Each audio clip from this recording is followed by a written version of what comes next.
So hello दोस्तों, स्वागत है आप सभी का। तो भाई आज हम लगाने वाले हैं आरआरबी ग्रुप डी का लाइव टेस्ट, जो कि इस वक्त टेक्स्ट बुक पर चल रहा है। All India RRB group D ultimate live test 18 के नाम से। ठीक है जी। तो आपको पता है कि हम लाइव टेस्ट की जो इनकी टेक्स्ट बुक की जो सीरीज चल रही है, इसके मॉक टेस्ट हम सॉल्व किया करते हैं। ठीक है। तो इससे पहले के भी जो मॉक टेस्ट है ना, उनके सॉल्यूशन की प्लेलिस्ट आपको वीडियो के डिस्क्रिप्शन में मिल जाएगी। इससे पहले के भी जो लाइव टेस्ट है वो हमने सॉल्व किए हुए हैं। तो उन सब की प्लेलिस्ट आपको वीडियो के डिस्क्रिप्शन में मिल जाएगी, वहाँ से जाकर आप पहले के मॉक टेस्ट के सॉल्यूशन भी देख सकते हो। ठीक है जी।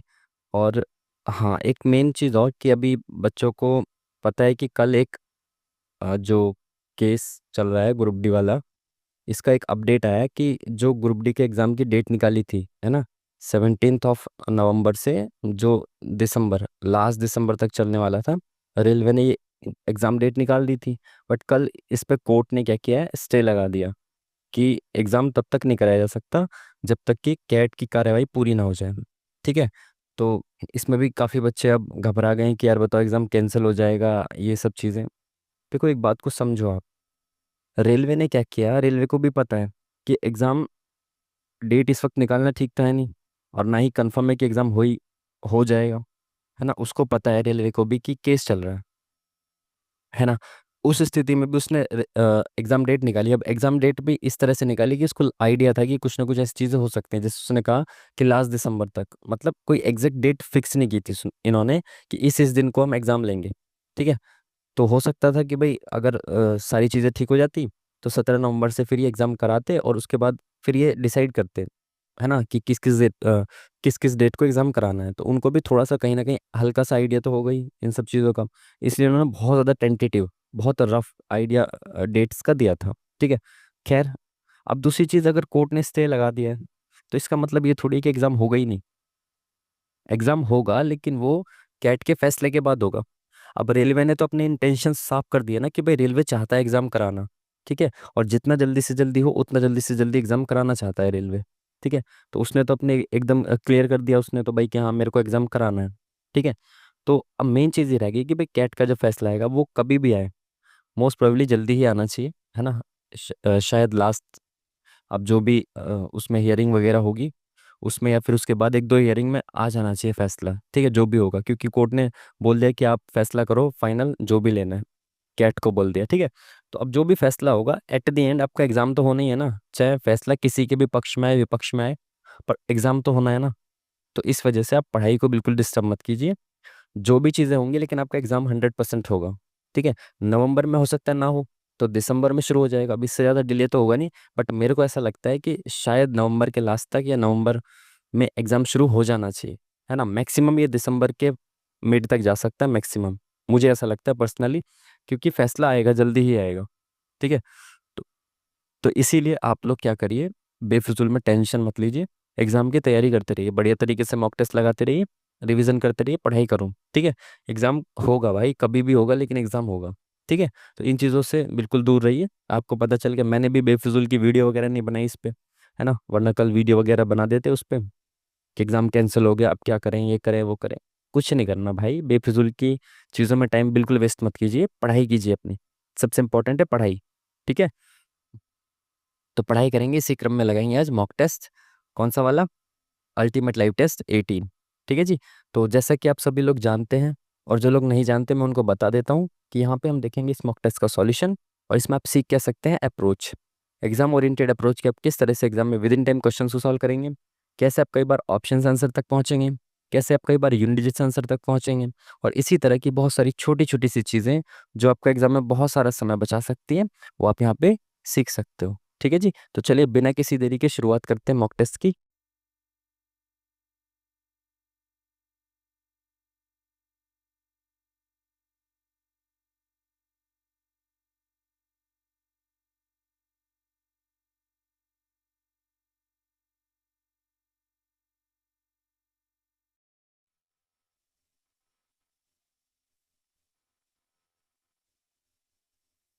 क्या हो गया भाई? शुरू हो गया। ठीक है। चलिए पहले क्वेश्चन के साथ शुरू करेंगे। अगर आप इंग्लिश में क्वेश्चन को पढ़ना चाहते हैं तो वीडियो को पॉज करके इंग्लिश में पढ़ लेना, बट मेनली हम देखेंगे हिंदी में सॉल्यूशन। ठीक है। क्या बोला इसने, पहला ही क्वेश्चन प्रोबेबिलिटी का दे दिया भाई इसने तो। एक बैग में लाल गेंद और हरी गेंदों का अनुपात इतना है, ठीक है। यदि बैग में 6 हरी गेंदों को और मिलाया जाए तो लाल गेंदों का हरी गेंदों से अनुपात इतना अच्छा अच्छा, सॉरी सॉरी, ये प्रोबेबिलिटी का नहीं है, ये रेशियो का है, ठीक है। प्रोबेबिलिटी का नहीं है, मेरे को लगा गेंद वो सब प्रोबेबिलिटी वाला है। खैर, तो इसने क्या बोला कि भाई लाल गेंद है और हरी गेंद है, इनका रेशियो क्या दे रखा है, 4:9, ठीक है। अब इसने बोला कि यदि बैग में 6 हरी गेंद और मिला दी जाए, तो इसने बैग में 6 हरी गेंद और मिला दी, तो लाल गेंदों का हरी गेंदों से अनुपात कितना हो गया, 1:3, ठीक है, 1:3 हो गया। अब इसने क्या बोला कि बैग में कितनी लाल गेंदें, ये आपको बताना है। अब देखो इसने क्या किया है कि 6 हरी गेंदें मिलाई हैं, लाल गेंद के साथ तो कोई छेड़छाड़ नहीं की है, तो लाल तो सेम रहनी चाहिए ना, तो यहाँ पे अगर 4 है तो यहाँ पे भी 4 रहनी चाहिए। तो इसको सेम बनाने के लिए *4 करना पड़ेगा, और रेशियो में अगर इधर की साइड *4 करते हो तो इधर की साइड भी *4 करना पड़ेगा, तभी तो रेशियो सेम रहेगा, वरना रेशियो बिगड़ जाएगा। तो ये कितना आ जाएगा, 4:4 * 12, ठीक है। अब रेड वाली के साथ छेड़छाड़ नहीं हुई, ठीक है। और हरी वाली में कितनी मिला दी, 3 यूनिट मिला दी, है ना, 9 × 3 = 12, 3 यूनिट मिला दी, बट एक्चुअल में कितनी मिलाई है, 6। तो 3 यूनिट की वैल्यू 6 है, तो 1 यूनिट की वैल्यू कितनी हो गई, 2 हो गई। अब पूछा क्या इसने कि कितनी लाल गेंदें हैं, तो 4 यूनिट लाल गेंदें हैं, तो 1 यूनिट की वैल्यू 2 है, तो 4 यूनिट की 8 हो जाएगी। तो option number 1 is the correct answer. Next question.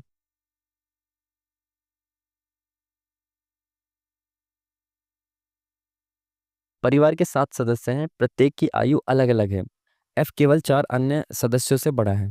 तो एफ क्या है, 4 से बड़ा है, तो 1, 2, 3, 4, इनसे बड़ा कौन है, एफ, ठीक है। ई के से बड़ा है, पता नहीं ई कहाँ पे है। जी एच से बड़ा है, पता नहीं कहाँ पे है।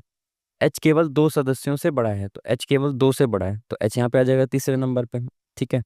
हम यहाँ से छोटे से बड़े की तरफ चल रहे हैं नीचे से, ठीक है। जे सबसे छोटा है तो जे सबसे नीचे आ जाएगा। एफ जी से बड़ा है लेकिन के से छोटा है, एफ जो है वो जी से बड़ा है, तो जी या तो यहाँ होगा या तो यहाँ होगा, ठीक है। लेकिन के से छोटा है, तो कितने लोग, 1, 2, 3, 4, 5 हो गए, कितने हैं, 7 हैं। तो ऊपर यहाँ पे होंगे 2 लोग और, तो इन दोनों में से कोई एक के होगा, क्योंकि एफ के से छोटा है, ठीक है। अब यहाँ पे देख लेते हैं, और ये रहा, जी एच से बड़ा है, तो एच से बड़ा जी है, लेकिन एफ से छोटा है। जी जो है, अब इसने बोला एफ जी से बड़ा है, यानी जी एफ से छोटा है, बट एच से बड़ा है जी, तो जी यहाँ पे आ गया आपका, ठीक है। एच से बड़ा है जी, एफ से छोटा है, ठीक है। अब ये आ गया यहाँ पे ई के से बड़ा है, तो के या तो यहाँ होगा या तो यहाँ होगा। अब ई जो है वो के से बड़ा है, तो के यहाँ पे होगा आपका और ई यहाँ पे होगा, सिंपल, ठीक है। बोला सबसे बड़ा कौन है, तो सबसे बड़ा ऊपर आ गया, तो ऊपर वाला सबसे बड़ा, ठीक है। Option number C is the correct answer. Next question.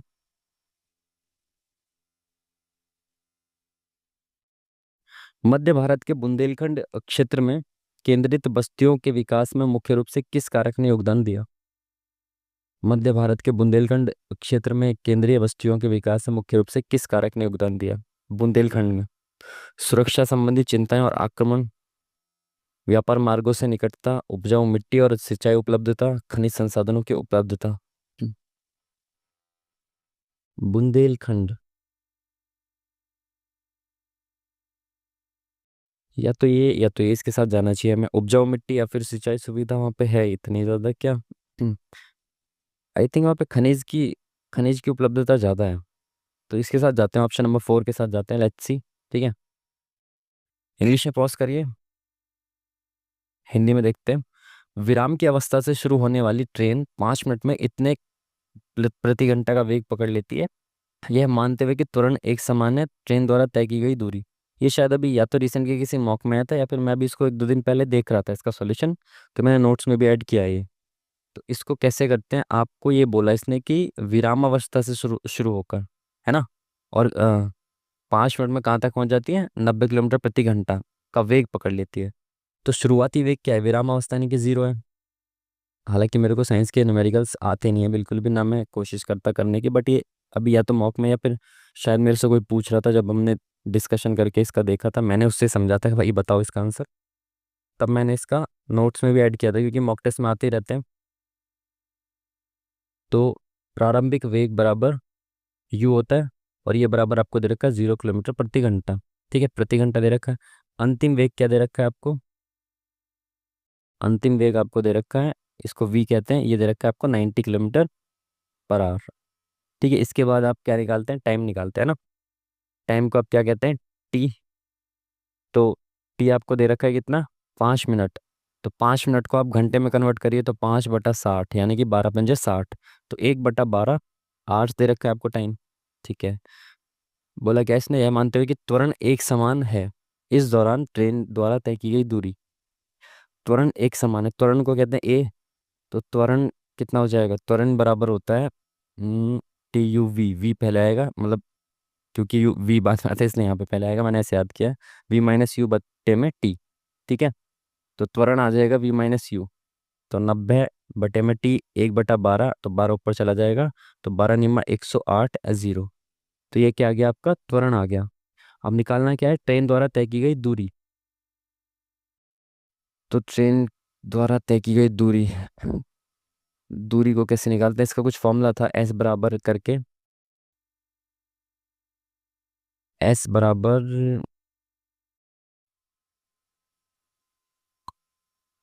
S बराबर करके कुछ इसका फॉर्मूला था। चलो उसको बाद में देखते हैं, या फिर चलो अब हम यहाँ तक तो मैं आ ही गया, चलो 1 नंबर माइनस कर देंगे।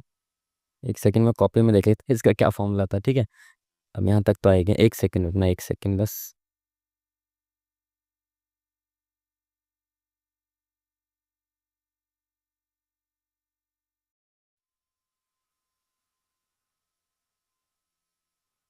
चलो ये रहा इसका फॉर्मूला। ठीक है, मेरा मेन मोटिव है कि आपको पता चले, ठीक है, चीज़ें समझ में आए आपको।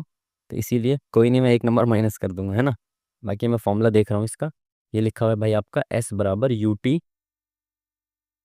अब इसको मिटा देते हैं ना। ए जो है त्वरण कितना आ चुका है, 1080 आ चुका है। तो ए बराबर आ चुका है आपका 1080। ठीक है। ठीक है, तो इसका फॉर्मूला होता है दूरी निकालने का, S = UT +1/2 में AT का स्क्वायर। ठीक है, AT का स्क्वायर। तो यू आपका कितना था, यू आपका 0 था, शुरुआती वेग। तो 0 × T। तो 0 से किसी को मल्टीप्लाई करोगे आप, 0 हो जाएगा। ठीक है, +1/2 इंटू त्वरण कितना है, 1080 इंटू टाइम का स्क्वायर। टाइम कितना था हमारा, 5 मिनट, यानी कि 1/12 का स्क्वायर। ठीक है, तो 12 × 108 0। और 12 से तो नहीं कटेगा ये, तो किससे काट दें इसको, 6 से काट देते, 6 दूनी 12, 6 × 6 6 × 5 = 30। तो 15/4। तो 4×3 = 12 और 30, 4×7 = 28, 4×5 = 20। तो 3.75। ठीक है, ये ऐसे याद रखिएगा आप। पहले त्वरण निकालने का फॉर्मूला याद रखिएगा, V - U/T। ठीक है, मैं भी थोड़ा कोशिश कर रहा हूँ कि साइंस की कुछ चीज़ें सीखी जाए, इसलिए देखते हैं नेक्स्ट क्वेश्चन। बहुलक आपको बताना है, बहुलक वही होता है जो सबसे ज़्यादा बार आता है। तो देख लो भाई, 3 1 2 3 4, 4 बार आ गया, 3 4 1 2, 3 बार आया, 4 6 1 बार आया है, और 7 2 बार। तो 3 सबसे ज़्यादा बार आया, तो 3 हो गया इसका बहुलक मोड। ठीक है, आसान सा सवाल, नेक्स्ट क्वेश्चन। एडमिट शब्द के प्रत्येक अक्षर को वर्णमाला के क्रम में व्यवस्थित किया जाता है। बाएं से दूसरे वर्ण और दाएं से दूसरे वर्ण के बीच अंग्रेजी वर्णमाला श्रृंखला में कितने वर्ण हैं, ये बताना है आपको। तो इसको कर दो, क्रम में व्यवस्थित करो। ए आएगा पहले, ABCD आएगा, EFGHIJKLMNOPQRST। ठीक है, इसको व्यवस्थित कर दिया। उसके बाद क्या बोला इसने कि दाएं से दूसरा वर्ण, तो दाएं से दूसरा ये हो गया, और बाएं से दूसरा ये हो गया। इनके बीच में देखो, इस शब्द को बहुत ध्यान से पढ़ा करो, बीच में बोला इसने। ठीक है, तो डी क्या है, 4 नंबर पे आता है, और ये 13 नंबर पे आता है। ठीक है, तो इनके बीच में कौन होगा, 4 और 13 को इंक्लूड नहीं करोगे आप। तो इनके बीच में होगा 5 6 7 8 9 10 11 12, 1 2 3 4 5 6 7 8, ये होंगे इनके बीच में। ठीक है, डायरेक्ट भी आप कर सकते हो कि इसमें से माइनस करके -1 और कर दो। जैसे 13 में से 4 गया 9, 9 में से 1 गया 8। तो option number C is the correct answer. ठीक है जी, चलिए नेक्स्ट क्वेश्चन। गले में क्या हो जाता है पता नहीं। चलिए इंग्लिश में पॉज करके पढ़ लीजिए जल्दी से। हिंदी में देखेंगे, IMF की जनवरी 2025 की रिपोर्ट के अनुसार 2025 के लिए अनुमानित वैश्विक मुद्रास्फीति दर क्या है। आई थिंक ये शायद करंट अफेयर में पूछा गया क्वेश्चन है। अभी मैं रिसेंटली वो भी पढ़ रहा था, उसका NTPC ग्रेजुएट लेवल में जो करंट अफेयर पूछी गई है ना, तो उसके क्वेश्चन से पढ़ रहा था। तो शायद उसमें था ये, आई थिंक, जहाँ तक मेरे को ध्यान आ रहा है। तो इसका आंसर था शायद, सबसे कम आंसर था इसका 4.2, I am not sure, but ये होना चाहिए। Next question. निम्नलिखित में से किस तत्व को पौधों में माइक्रोन्यूट्रिएंट्स, सूक्ष्म पोषक माना जाता है? आपको पता है, ये तो आपने पढ़ा होगा बेसिक सा। एक होते हैं मैक्रो तत्व और एक होते हैं माइक्रो। ठीक है, मैक्रो मतलब जिनकी पौधों को अधिक मात्रा में आवश्यकता होती है ना। और माइक्रो मतलब जिनकी कम मात्रा में आवश्यकता होती है पौधों को। ठीक है, तो P, Mg, magnesium, calcium, phosphorus होगा शायद बी का मतलब, और जिंक। तो आई थिंक जिंक जो है ना वो सूक्ष्म पोषक में आएगा, माइक्रो न्यूट्रिएंट्स में आएगा, क्योंकि इसकी कम मात्रा में आवश्यकता होती है। मैग्नीशियम, कैल्शियम इनकी तो आपको पता है ज़्यादा, फॉस्फोरस भी बहुत ज़्यादा पाया जाता है। तो आई थिंक अब 4 होना चाहिए। Let's see next question. इसके विभिन्न सार्व अभाज्य गुणनखंडों के वर्गों का योग, सार्व मतलब होता है कॉमन, ठीक है, और अभाज्य मतलब प्राइम। ठीक है, अब इंग्लिश में देख लो आप इसको, कॉमन प्राइम फैक्टर्स। ठीक है, बोला है कि इसके जो भी कॉमन प्राइम फैक्टर्स हैं उनके वर्गों का आपको योग करना है, वर्गों का योग करना है। ठीक है, तो 120 को आप स्प्लिट करिए, 120 को डिवाइड करिए उसमें प्राइम फैक्टर्स में। तो आप इसको ऐसे लिख सकते हो 12 × 10। ठीक है, 4 × 12, इसको ऐसे लिख सकते हो 4 × 12। और 4 को आप लिख सकते हो 2 की पावर 2 × 3। अब 10 को कैसे लिख सकते हो 2 की पावर 2 × 5। तो ये फाइनली क्या आ गया आपका 2 की पावर 3, ये 3 आ गए, ×3 और ×5। ठीक है, ये आ गया। ठीक है, अब 210 को भी अगेन आप ऐसे लिख सकते हो कि 7 × 21 और ×10।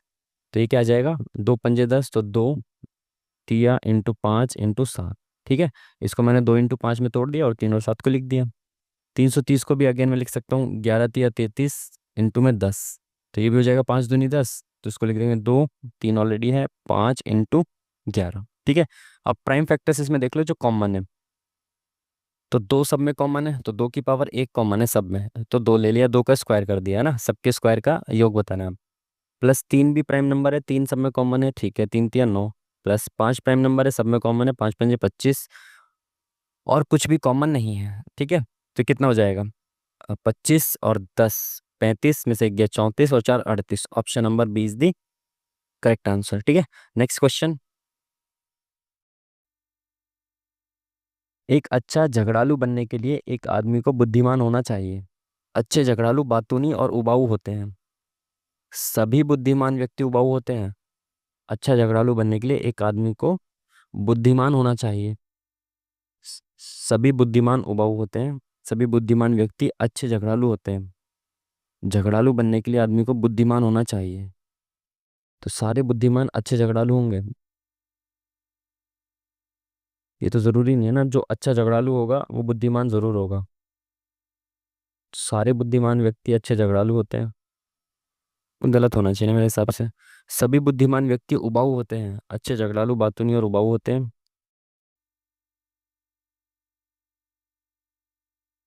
अच्छे झगड़ालू बातूनी और उबाऊ होते हैं। झगड़ालू बनने के लिए बुद्धिमान होना आवश्यक है, तो बुद्धिमान व्यक्ति इनडायरेक्टली उबाऊ भी होगा। या तो ये दोनों ही ठीक है या फिर ये दोनों ही गलत है। तो दोनों गलत के साथ जाते हैं, बाकी लेट्स सी क्या रहता है।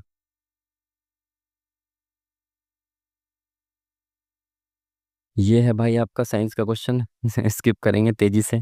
ठीक है, नेक्स्ट क्वेश्चन।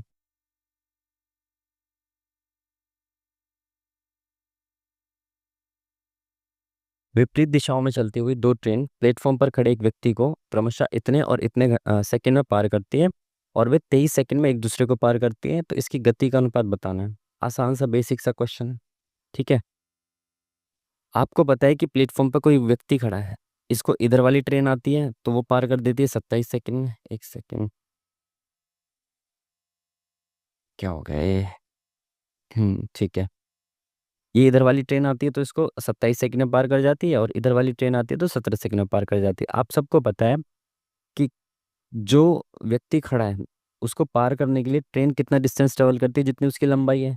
ठीक है, तो अगर मैं कहूँ कि ट्रेन की लंबाई L है, ठीक है, अगर ट्रेन की लंबाई L है, यहाँ पे L1 मान लेते हैं, इसकी भी तो L2 होगी।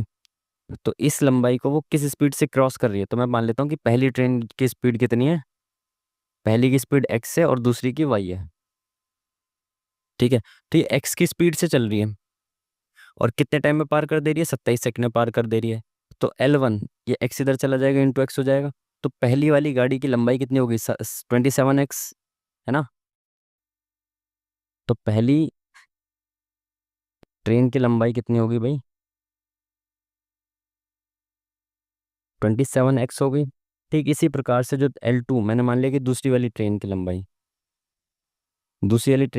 L2 है, और इसको किस स्पीड से क्रॉस किया जा रहा है, सॉरी, मैंने इसकी वाई मानी है ना स्पीड, हाँ तो वाई मान लेते हैं, और टाइम कितना लग रहा है, 12 सेकेंड, सॉरी 17 सेकेंड।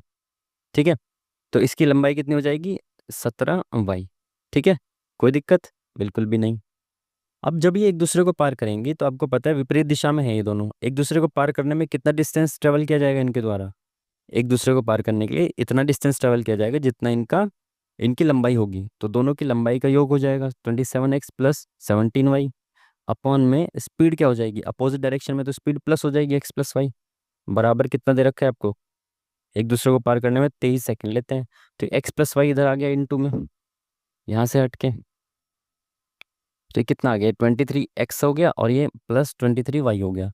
तो 23x इधर गया तो यहाँ पे 4x बचा, और ये 17y इधर आ गया तो यहाँ पे कितना बचा, 6y बचा। ठीक है, तो 2 दूनी 4, 2 तिया 6। तो इनका क्या पूछा है, इनकी गति का अनुपात बताना है। तो पहले वाले की गति कितनी होगी, दो ट्रेन है ना, अब ऑप्शन दो सेम दे रखे हैं। तो इनकी गति जो 27 सेकंड में पार करती है उसकी गति कितनी है, एक्स है। तो एक्स की गति है भाई 3, एक्स बराबर आ गया 3, और वाई बराबर आ गया 2।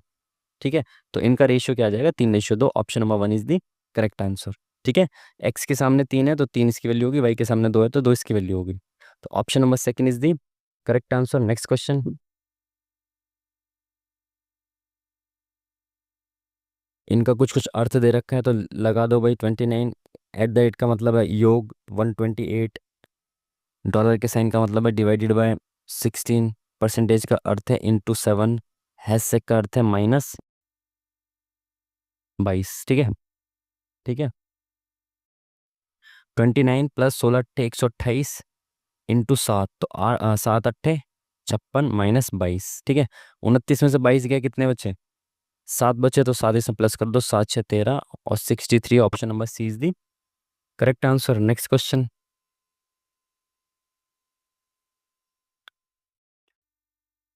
1907 में मैडम भीकाजी कामा किस विदेशी धरती पर भारतीय ध्वज लहराने वाली पहली भारतीय महिला बनी थी। इंपॉर्टेंट, बहुत इंपॉर्टेंट, और बहुत बार पूछा गया है। ठीक है, जर्मनी में जाकर उन्होंने झंडा फहरा दिया। ठीक है,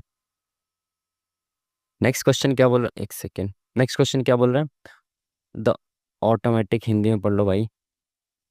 कार्बन का ऑटोमेटिक कह रहा हूँ एटॉमिक होगा वो, कार्बन का परमाणु संख्या ये सब है, परमाणु द्रव्यमान इतना है, कुछ आइडिया नहीं है इनका। नेक्स्ट क्वेश्चन की तरफ चलेंगे।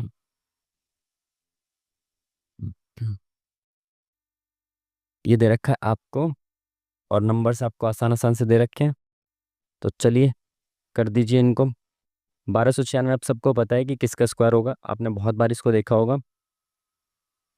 ये होगा आपका 36 या 34 का, 36 का होगा। देखो अगर आपको नहीं भी पता ना, देखो अगर आपको नहीं भी पता किसका स्क्वायर है, बट देखो ये 1200 से ज़्यादा है, तो 30 × 30 करते हैं 900 आता है, 40 × 40 करते हैं तो 1600 आता है। तो इसके बीच में है। अब बीच में कब होगा, जब एंड में 4 किसके आ सकता है, या तो 4 के या 6 के। तो या तो ये 34 का स्क्वायर हो सकता है, या फिर ये 36 का स्क्वायर हो सकता है। तो आप इसको 34 का स्क्वायर अगर करके देखते हो तो आप 34 ऐसे कर दो। ठीक है, 3 × 3 = 900, 4 × 4 = 2ab, तो 8 × 3 = 24, 240, 6 5 9 2 11। तो ये 34 का तो नहीं है, अब आप इसको 36 का स्क्वायर कर दो। तो 3 × 3 = 900, 36, 6 दूनी 12 × 3 = 36। ठीक है, 6 6 3 9, 9 3 12, 1296 आ गया, खत्म काम। तो यानी ये 36 का स्क्वायर है, तो इसकी वैल्यू कितनी आ जाएगी, 3.6 इंटू, ये कितने का हो गया, 29.16। तो 5 × 5 = 25, 50, है ना, 5 × 5 = 25। तो ये 54 या 56 का होना चाहिए। तो अगेन 54 या 56 का देखो आप, इसमें 2500 A square plus B square plus 2ab, तो 4 दूनी 8 × 5 = 40, 400, और ये 2916 हो गया। ठीक है, 25 4 29 और 16, तो ये 54 का हो गया 5.4। इस तरह से आप कॉमन सेंस से भी इन चीज़ों को कर सकते हो, इतनी बड़ी भी कैलकुलेशन नहीं है, फैक्टर वगैरह करने की जरूरत है नहीं आपको। तो डिवाइडेड बाय 729, आपको पता है 27 का स्क्वायर होता है ना, 2.7 का ये हो जाएगा। और 51 84, तो 70 7 70 70 49, तो 4900 से ज़्यादा है, यानी 70 से ज़्यादा होगा। और 70 से ज़्यादा एंड में 4 कब आएगा, जब यहाँ पे 2 हो, 72 × 72 हो, या फिर 78 78 तो बहुत ज़्यादा हो जाएगा इससे। तो 70 + 2 का स्क्वायर करिए, तो 7 7 4900, 2 दूनी 4, 4 7 28, 4 8 9 2 11, 5 1 4, 5 1 8 4, तो ये किसका हो गया 7.2 का, तो इंटू 7.2। ठीक है। अब देखो डिवाइड पहले होगी, 27 दूनी हो गया तो यहाँ पे तो 2 आ जाएगा सिंपली। ठीक है। अभी यहाँ पे 36 दूनी 72, तो 7.2 इंटू 7.2, ये अभी हमने निकाला है कि इसका स्क्वायर होता है 51 84 होता है इसका स्क्वायर, यानी कि 51 84, option number C is the correct answer. Next question. Rupa अपने ऑफिस से 20 मीटर उत्तर की ओर जाती है भाई, 20 मीटर उत्तर की ओर चल दी, ऊपर उत्तर होता है, ठीक है। 50 मीटर पूर्व की ओर अपने ऑफिस से, ये ऑफिस है इनका, 20 मीटर उत्तर की ओर, 50 मीटर पूर्व की ओर, 50 मीटर पूर्व की ओर, 25 मीटर उत्तर की ओर, 25 मीटर फिर उत्तर की ओर, और फिर 50 मीटर पश्चिम की ओर, यानी कि बिल्कुल इनके सामने आ गए यहाँ पे। ठीक है। पश्चिम की ओर चली, वह इस बिंदु पर अपने एक दोस्त से मिलने के लिए उसके घर रुकी, तो यहाँ पे एक दोस्त है उनका, घर रुक गए यहाँ पे। वह फिर से पूर्व दिशा की ओर 30 मीटर चली, तो पूर्व में 30 यानी कि यहाँ कहीं आ गई है, 30 मीटर चल के। रूपा का कार्यालय उसकी सहेली के घर से कितनी दूर है, रूपा का कार्यालय यानी कि ऑफिस सहेली के घर से कितना दूर है और किस दिशा में है। तो रूपा का कार्यालय उसकी सहेली के घर से कितनी दूर है भाई, कार्यालय ये रहा ना ऑफिस, और सहेली का घर ये रहा, तो कितनी दूर है, 20 ये रहा, 25 ये रहा डिस्टेंस, तो ये कितना ऊपर है, पूर्व की तरफ, सॉरी उत्तर की तरफ है कितना, 45, option number 20 the correct answer. Next question.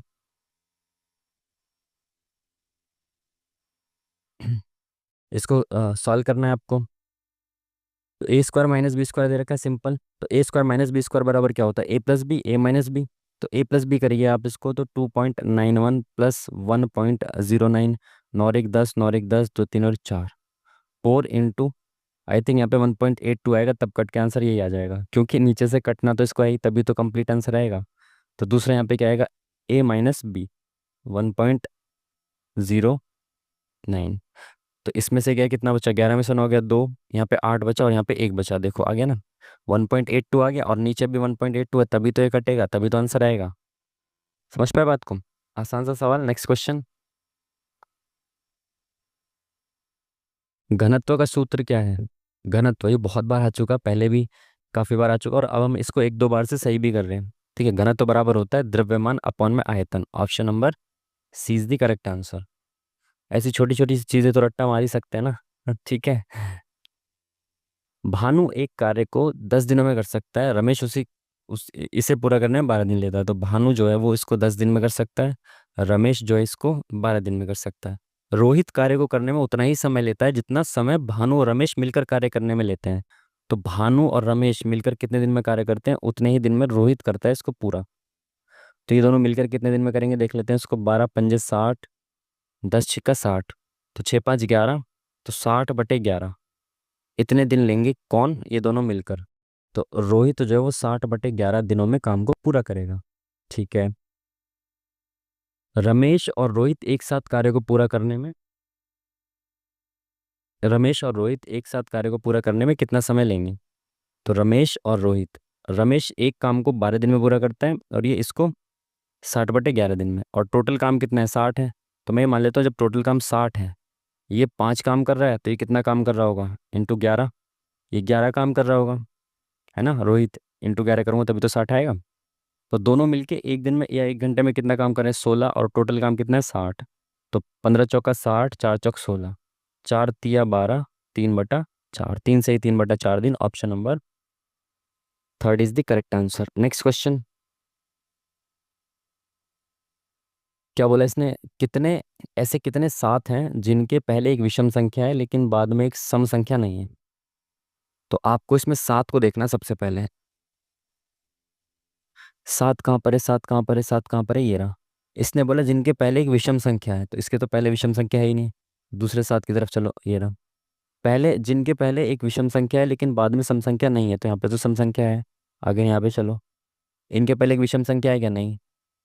तो और कोई ऐसा साथ है ही नहीं, यानी कि कोई भी ऐसा नहीं है जो इनकी कंडीशन को सेटिस्फाई कर रहा है। Next question. उड़ती मैं परी बोलने वाला था। उड़ती परी नहीं, उड़ती अप्सरा चित्रकला निम्नलिखित में से किस गुफा में स्थित एक उत्कृष्ट कीर्ति है? उड़ती अप्सरा।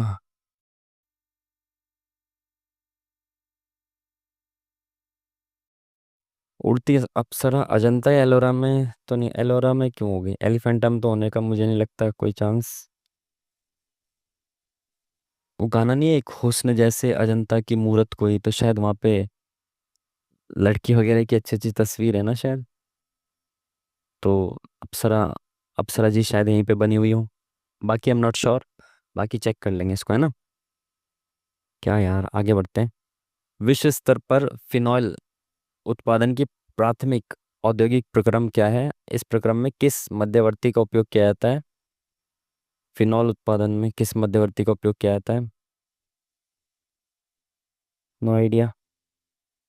पर लगा देते हैं, अब सारे साइंस के क्वेश्चन नहीं छोड़ सकते ना, तो सी ऑप्शन लगा देंगे एक दो में। ठीक है।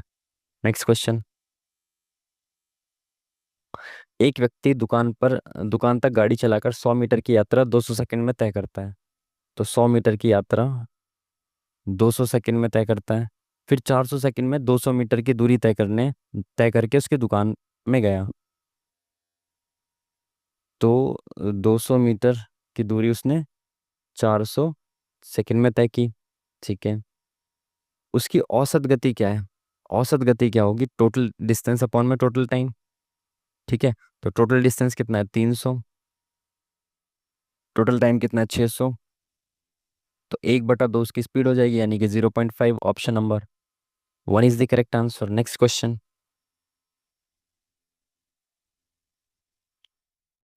डिस्पोजेबल में सभी व्यंजनों को वर्णमाला के अगले अक्षरों से प्रतिस्थापित किया जाता है और स्वरों को पिछले अक्षरों से प्रतिस्थापित किया जाता है। सभी अक्षरों को वर्ण क्रमानुसार व्यवस्थित किया जाता है। बाएं छोर से छठा बाएं छोर से छठा अक्षर कौन सा होगा?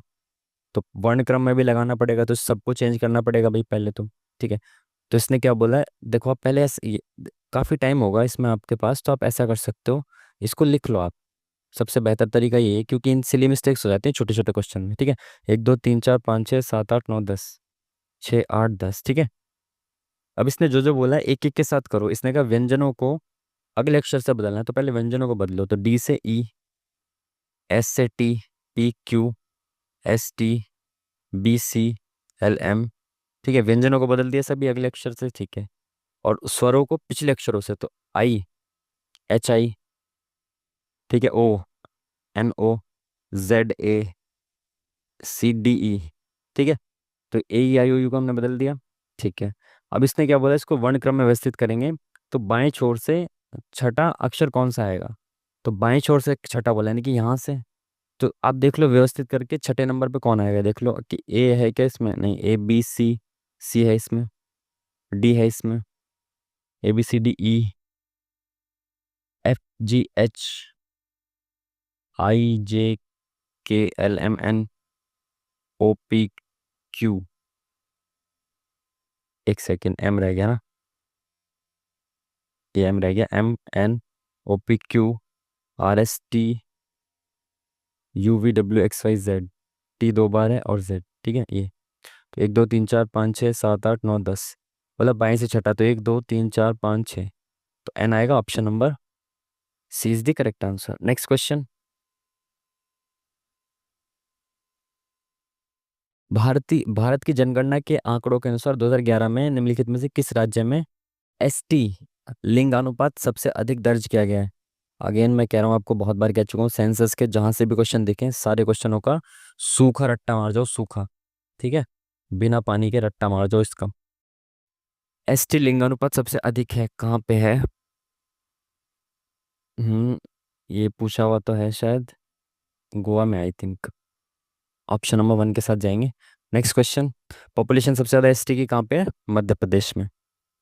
कौन से यौगिक ये सब यार, क्या कर क्या करें यार साइंस का। कौन हो उपाय नाही। इसको सरल करना है तो सबसे पहले ब्रैकेट सॉल्व करेंगे, तो ब्रैकेट में भी सबसे पहले अंदर वाला ब्रैकेट, तो 4 एकम 4 और 1 5/4 -3 × 4 = 7/3। तो 5 × 3 = 15 -7 × 4 = 28, 4 × 3 = 12। तो कितना बचा है यहाँ पे? माइनस का 13/12। तो ये आ गया -13/12। तो प्लस माइनस माइनस हो गया, 3 एकम 3 और 1 4। तो 4/3 -13/12। तो यहाँ पे 12 बना दो नीचे, तो 4 ऊपर भी 4 से मल्टीप्लाई कर दो, 16/12 -13/12। तो कितना बचा? 3/12 यानी 1/4 बचा। तो ये पूरे ब्रैकेट का सॉल्व करने के बाद क्या आ गया आंसर? 1/4। ठीक है। तो 2/5 -1/4 डिवाइडेड बाय 3 × 6 7 8/3 इंटू 3/5 प्लस 2/5। ठीक है। तो पहले डिवाइड करना पड़ेगा आपको, तो डिवाइड करिए। तो 2/5 -1/4, इसको उल्टा कर दो, इंटू 3/8 इंटू 3/5 प्लस 2/5। ठीक है। तो कुछ कट पिट रहेगा यहाँ पे, कुछ कट पिट नहीं रहा। तो 2/5 यहाँ पे और 2/5 यहाँ पे है। तो इन दोनों को जोड़ दो भाई, तो ये कितना हो जाएगा? 4/5 माइनस, इसको मल्टीप्लाई करेंगे कितना आएगा? 3 × 3 = 9 बटे में 5 × 20 8 दूनी 16 160 आ जाएगा यहाँ पे। ठीक है। तो इसको भी 160 बना दो, कितने से मल्टीप्लाई करना पड़ेगा? 32 से मल्टीप्लाई करना पड़ेगा, 3 × 5 = 15, तो ऊपर भी 32 से मल्टीप्लाई कर दो। तो 4 दूनी 8 4 × 3 = 12 -9 बटे में 160। तो 119 बटे में 160, option number C is the correct answer. ठीक है। Next question.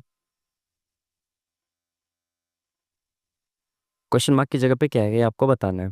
ठीक है। तो भाई इनका डिफरेंस देख लो कितना हो जाए। 6 में से 1 गया 5, 8 में से 3 गया 5। ठीक है। 55 माइनस हो रहा है। इनका डिफरेंस देख लो कितना हो जाएगा। 25 दूनी 50 और एक -25 हो गया। ठीक है। यहाँ पे कितना हो गया? 6 में से 1 गया 5, 2 में से 1 गया 1, 15 ना। 1 ठीक है। तो यहाँ पे -15 हो गया, यहाँ पे 25, यहाँ 55। तो पहले 25 फिर -10 हो गया, तो पहले 55 फिर -10 45 फिर -10 35 और फिर -10 25 फिर -10 15। तो 10 10 कम करके माइनस करता आ रहा है। तो यहाँ पे 45 माइनस होना चाहिए। 231 में से 45 माइनस करेंगे कितना बचेगा? 11 में से 5 गया 7, 12 में से 8 गया 4, 12 12 में से 4 गया 8 और एक 187। आंसर ही नहीं है। 11 में से 5 गया 6 आएगा, सॉरी। 11 में से 5 गया 6, 12 में से 4 गया 8, 186। ठीक है। अब अगेन आगे इसमें से आप 35 माइनस करेंगे कितना आएगा? 5, 151 आ रहा है, क्रॉस चेक भी कर लिया। ठीक है। Next question. भारत के सर्वोच्च न्यायालय में किस ऐतिहासिक मामले में यह फैसला सुनाया कि लोकसभा के भंग होने के बाद भी मंत्रिपरिषद अपना पद नहीं छोड़ती? ये मोस्ट इंपॉर्टेंट में से एक है। अगर आपने तो नहीं पढ़ी होगी, खैर लक्ष्मीकांत पढ़ेंगे। लक्ष्मीकांत में जो इंपॉर्टेंट इंपॉर्टेंट फैसले हैं उसमें से ये सबसे इंपॉर्टेंट में से एक है। केशवानंद भारती केस इसी के बाद होता है ना? इंदिरा गांधी जी के खिलाफ जो केस था UN राव का, उसके बाद केशवानंद भारती केस होता है, जो कि भारतीय न्याय व्यवस्था और संविधान व्यवस्था का पूरा मतलब जो स्वरूप था भविष्य तक का, वो निर्धारित कर देती है केशवानंद भारती केस। ठीक है। बेसिक स्ट्रक्चर वाला, अगर आपने पढ़ा हो तो। ठीक है। खैर, तो ये वाले जो फैसला था, ये आया था आपका 1971 में UN राव के केस में।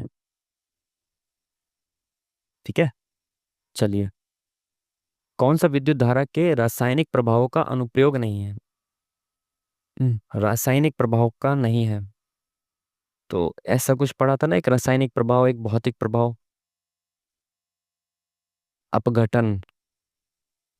अपघटन तो रासायनिक होना चाहिए, प्रभाव प्रभाव। ठीक है। हम्म, विद्युत लेपन, तो लेपन तो ऑब्वियस सी बात है, लेपन में तो यार रासायनिक प्रभाव होना चाहिए। विद्युत चुंबकत्व,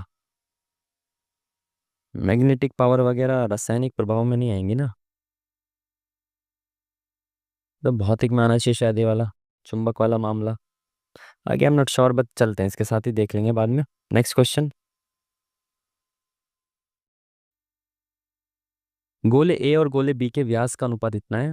गोले बी का व्यास ज्ञात कीजिए यदि गोले ए का पृष्ठीय क्षेत्रफल दूसरे गोले के आयतन के बराबर है। तो गोले ए का आयतन, सॉरी, गोले ए का पृष्ठीय क्षेत्रफल दूसरे के आयतन के बराबर है। तो आप ये मान लो कि इन दोनों का व्यास आपको दिया हुआ है, तो आप इसको मान लो कि ये 4x है और ये आपका 1x है। ठीक है, ऐसे मान लो आप। ठीक है, तो बी का व्यास ज्ञात करना है आपको। ठीक है, ए का पृष्ठीय क्षेत्रफल, तो गोले का पृष्ठीय क्षेत्रफल होता है 4 पाई r स्क्वायर, बराबर आपको दे रखा है 4/3 पाई r की क्यूब के, है ना, ये इसका आयतन होता है।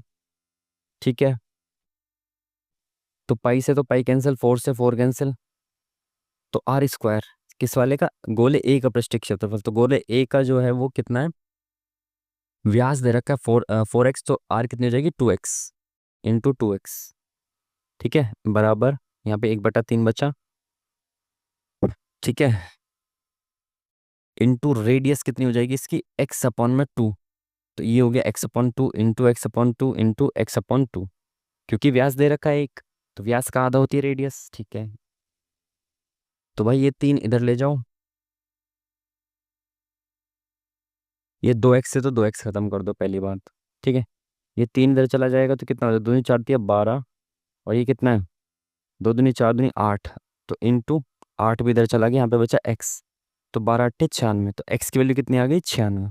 ठीक है, पूछा गया आपसे दूसरे गोले का क्या पूछा इसने, बी का व्यास, तो बी का व्यास कितना है, x, 1x, तो यानी कि 96 आ गया। Option number C is the correct answer. Next question. 8 मित्र हैं भाई आपके वृत्ताकार मेज के चारों ओर केंद्र के उन्मुख होकर बैठे हैं। तो 8 मित्र हैं भाई, 1 2 3 4 5 6 7 8। ठीक है, पी डब्ल्यू के बाएं से तीसरे स्थान पर है, पी जो है वो डब्ल्यू के बाएं से तीसरे, 1 2 3 यहाँ पे है पी, और टी के दाएं से तीसरे स्थान पर है। और का मतलब होता है, इस फर्स्ट वाले के बारे में बात चल रही है, तो पी जो है वो टी के दाएं से तीसरे, तो टी के दाएं से 1 2 3, तो टी यहाँ बैठा होगा। ठीक है, एस डब्ल्यू और क्यू के बीच में बैठा है, एस जो है वो डब्ल्यू और क्यू के, तो क्यू यहाँ नहीं आ सकता, तो क्यू यहाँ होगा, और एस यहाँ बीच में बैठा है। यू वी के दाएं से दूसरे स्थान पर बैठा है, तो यू वी के दाएं से, तो अगर वी यहाँ है तो यहाँ आ जाएगा, वी यहाँ है तो यहाँ नहीं आ पाएगा, तो वी यहाँ पे है, तो यू इसके दाएं से दूसरे स्थान पे आ गया। पूछा गया आपसे डब्ल्यू के सन्मुख, तो यहाँ पे कौन बैठा है, जो अभी तक नहीं बैठा, तो आर बैठ गया क्या, नहीं, तो आर यहाँ इसके सम्मुख बैठा होगा, तो option number 1 is the correct answer. Next question. निम्नलिखित में से कौन सी नृत्य शैली में दुर्गा और महिषासुर के बीच नकली युद्ध को दर्शाया जाता है, बहुत बार पूछा गया सवाल है, बहुत इंपॉर्टेंट है। हाँ, डांडिया रास। ठीक है, नेक्स्ट क्वेश्चन। भाई देखते ही आगे बढ़ेंगे इसको, साइंस का क्वेश्चन है, तो मैं साइंस के न्यूमेरिकल्स नहीं कर पाता हूँ। Next question. सबसे छोटी संख्या ज्ञात कीजिए जिससे यदि 18 और 16 से विभाजित किया जाए तो शेषफल 2 प्राप्त होगा। या तो आप इसका एलसीएम निकाल के +2 कर दो, इन दोनों का एलसीएम निकाल के +2 कर दो, या फिर आप ऑप्शन से चेक कर लो। बाकी यहाँ पे देखो 18 को कैसे लिख सकते हो आप, 9 दूनी 18, 16 को आप क्या लिख सकते हो, 2 दूनी 4 दूनी 8 दूनी 16, 2 की पावर 4। ठीक है, ठीक है, 3 की पावर 2 × 2, तो 2 की मैक्सिमम पावर कितनी हो गई, 16 हो गई, और 3 की मैक्सिमम पावर कितनी हो गई, 16 × 144।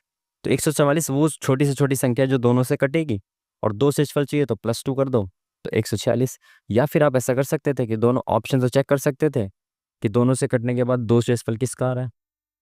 ठीक है, चलिए, ये इनइक्वालिटी का सवाल मैंने आपको कई बार समझाया कि ऐसे डोर ओपन है, तो यहाँ से जहाँ से दरवाज़ा खुला है ना, इधर से इधर आप जा सकते हो, लेकिन इधर से इधर आप नहीं जा सकते। ठीक है, इस चीज़ को ध्यान रखिएगा। अब हमें बी से टी की तरफ जाना, तो बी से एल की तरफ गया, ठीक है, एल से के की तरफ, के से टी की तरफ जा सकता हूँ क्या, दरवाजा बंद है यहाँ पे नहीं जा सकता, तो पहला वाला गलत हो गया। दूसरा एल इज इक्वल टू जे, तो सबके बीच में इक्वल टू का होना चाहिए, तो एल बराबर के यहाँ पे इक्वल टू का साइन नहीं है, तो टूट गया, तो दूसरा भी गलत हो गया।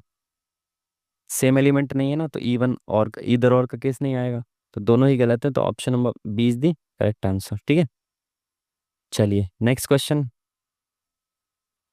अप्रैल 2025 तक भारतीय रिजर्व बैंक के भारत में कितने स्थानों पर कार्यालय हैं? ये भी यार, ये भी अभी एनटीपीसी की करंट अफेयर में पूछा गया। अभी रिसेंटली मैं एनटीपीसी करंट अफेयर ही पढ़ रहा था, पीडीएफ। और उसके शायद ही दूसरा सवाल है ना, इससे पहले भी एक सवाल आ चुका है एनटीपीसी का ना। तो इसका शायद 33 था, option number B. Next question. Deoxyribo nucleotides के एक लंबे बहुलक, ये सब क्या लिखा है भाई? डीएनए का उल्लेख किस संरचनात्मक विशेषता का संकेत देता है? एक शर्करा फॉस्फेट बैकबोन और नाइट्रोजनस क्षारों से बना होता है। कुछ नहीं यार, क्या सी के साथ ही जाते हैं ना। एक आधा तुक्का मारते हुए चलते हैं, नहीं तो दिक्कत होगी फिर बाद में। चलिए, क्या बोला इसने? अच्छा, क्वेश्चन ऊपर ही लिखा है। रोहन अपनी मासिक आय 50,000 रुपये है। रोहन की मासिक आय इतनी है जिसमें से वह 60% विभिन्न व्ययों पर खर्च करता है। तो विभिन्न विभिन्न व्ययों पर खर्च की गई राशि है, तो वो कितनी होगी? 50,000 का 60%, तो 10% कितना हो गया? 5,000। और 60% 5 6 30,000। तो भाई 30,000 रुपये वो इस पे खर्च कर रहा है। ये सब 30,000 रुपये का ब्यौरा है। वो कह रहा है स्वास्थ्य, शिक्षा और परिवहन पर एक साथ किया गया कुल व्यय। तो स्वास्थ्य कहाँ पे है? ये रहा। शिक्षा, स्वास्थ्य, शिक्षा और परिवहन, परिवहन कहाँ गया? ये रहा। तो इनको जोड़ दो, कितना हो जाएगा? तो कितना हो जाएगा? 8 और 8 16, 1 2 4 5। तो 56% आ गया है। ठीक है, 16, 24 6 30, 32 और 10, 42 4 46 और 10 56। तो 56% व्यय कर रहा है वो अपनी 30,000 रुपये की इनकम का। 30,000 रुपये में से 56% व्यय कर रहा है, तो 30,000 का 56%। तो जीरो से जीरो खत्म। तो 56 तिया 0 0, 3 6 18, 3 5 15 और 1 16। तो 16 800, option number one is the correct answer. ठीक है, नेक्स्ट क्वेश्चन। ये आपको दिया है, ये इससे संबंधित है, यहाँ पे बताना है। ये इससे संबंधित है, तो यहाँ पे बताना है क्या आएगा। तो 7 दूनी 14, 7 तिया 21, तो 2:3 दे रखा है। लेकिन ये 2:3 नहीं है। ठीक है, और क्या हो सकता है इसमें? +7, +7 नहीं है। 14 दूनी 28 × 2 -7 हो सकता है। 47 दूनी 94, -7 है क्या? बिल्कुल है -7, बहुत सही। तो 34 दूनी 68 -7 कितना हो जाएगा? 61 हो जाएगा, सिंपल। × 2 - 7, × 2 - 7, तो यहाँ पे भी × 2 - 7 करेंगे तो 61 आ जाएगा। Option number one is the correct answer. Next question. Bharat में 7वीं पंचवर्षीय योजना की शुरुआत प्रधानमंत्री राजीव गांधी ने की थी।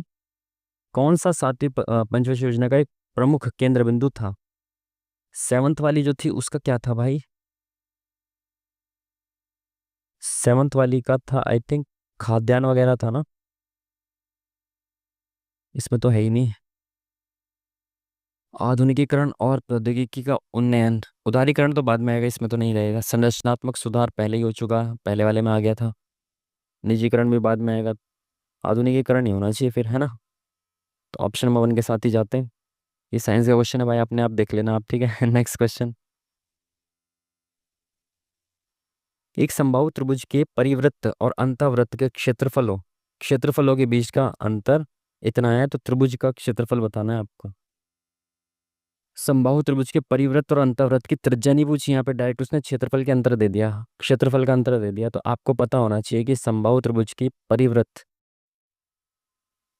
की त्रिज्या कितनी होती है, प्लस अंतःवृत्त की त्रिज्या कितनी होती है। ठीक है, जो परिवृत्त होता है उसकी त्रिज्या होती है a/√3, और जो अंतःवृत्त होता है उसकी त्रिज्या होती है a/2√3।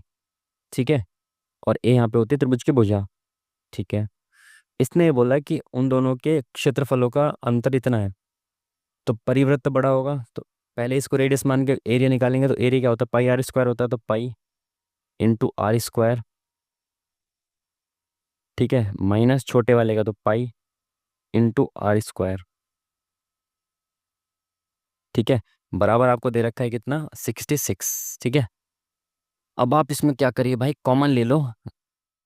पाई आ जाएगा कॉमन, और ए अपॉन में रूट थ्री यहाँ पे भी है, यहाँ पे भी, तो ए अपॉन रूट थ्री कॉमन ले लो। देखो पाई मैंने ले लिया, और ए अपॉन रूट थ्री दो बार कॉमन ले लिया, ए स्क्वायर अपॉन में थ्री हो जाएगा ये, है ना। ये दोनों को मैंने कॉमन ले लिया बाहर, यहाँ पे भी है।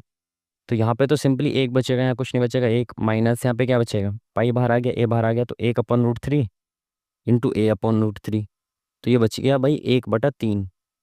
ठीक है, बराबर आ गया आपका 66। तो 1/3, ये 3/3 कर दो इसको, ये हो जाएगा 2/3।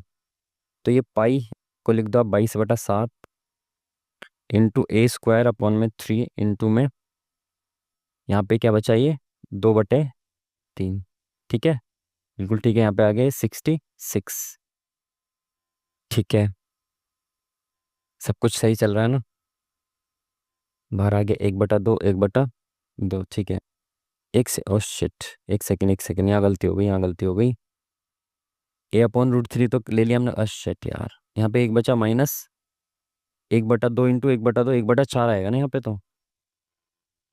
एक सेकंड, ये बाहर कॉमन लिया, तो root three into root three हो गया। ठीक है, यहाँ पे पाई बचा, पाई कॉमन ले लिया था, ए बाहर आ गया, रूट थ्री बाहर आ गया था, तो 1/2 बचा ना, और यहाँ पे भी 1/2 बचा, तो 1/4 हो गया। अरे यार, क्रॉस चेक नहीं करते तो फिर से बहुत लंबी कैलकुलेशन हो जाती।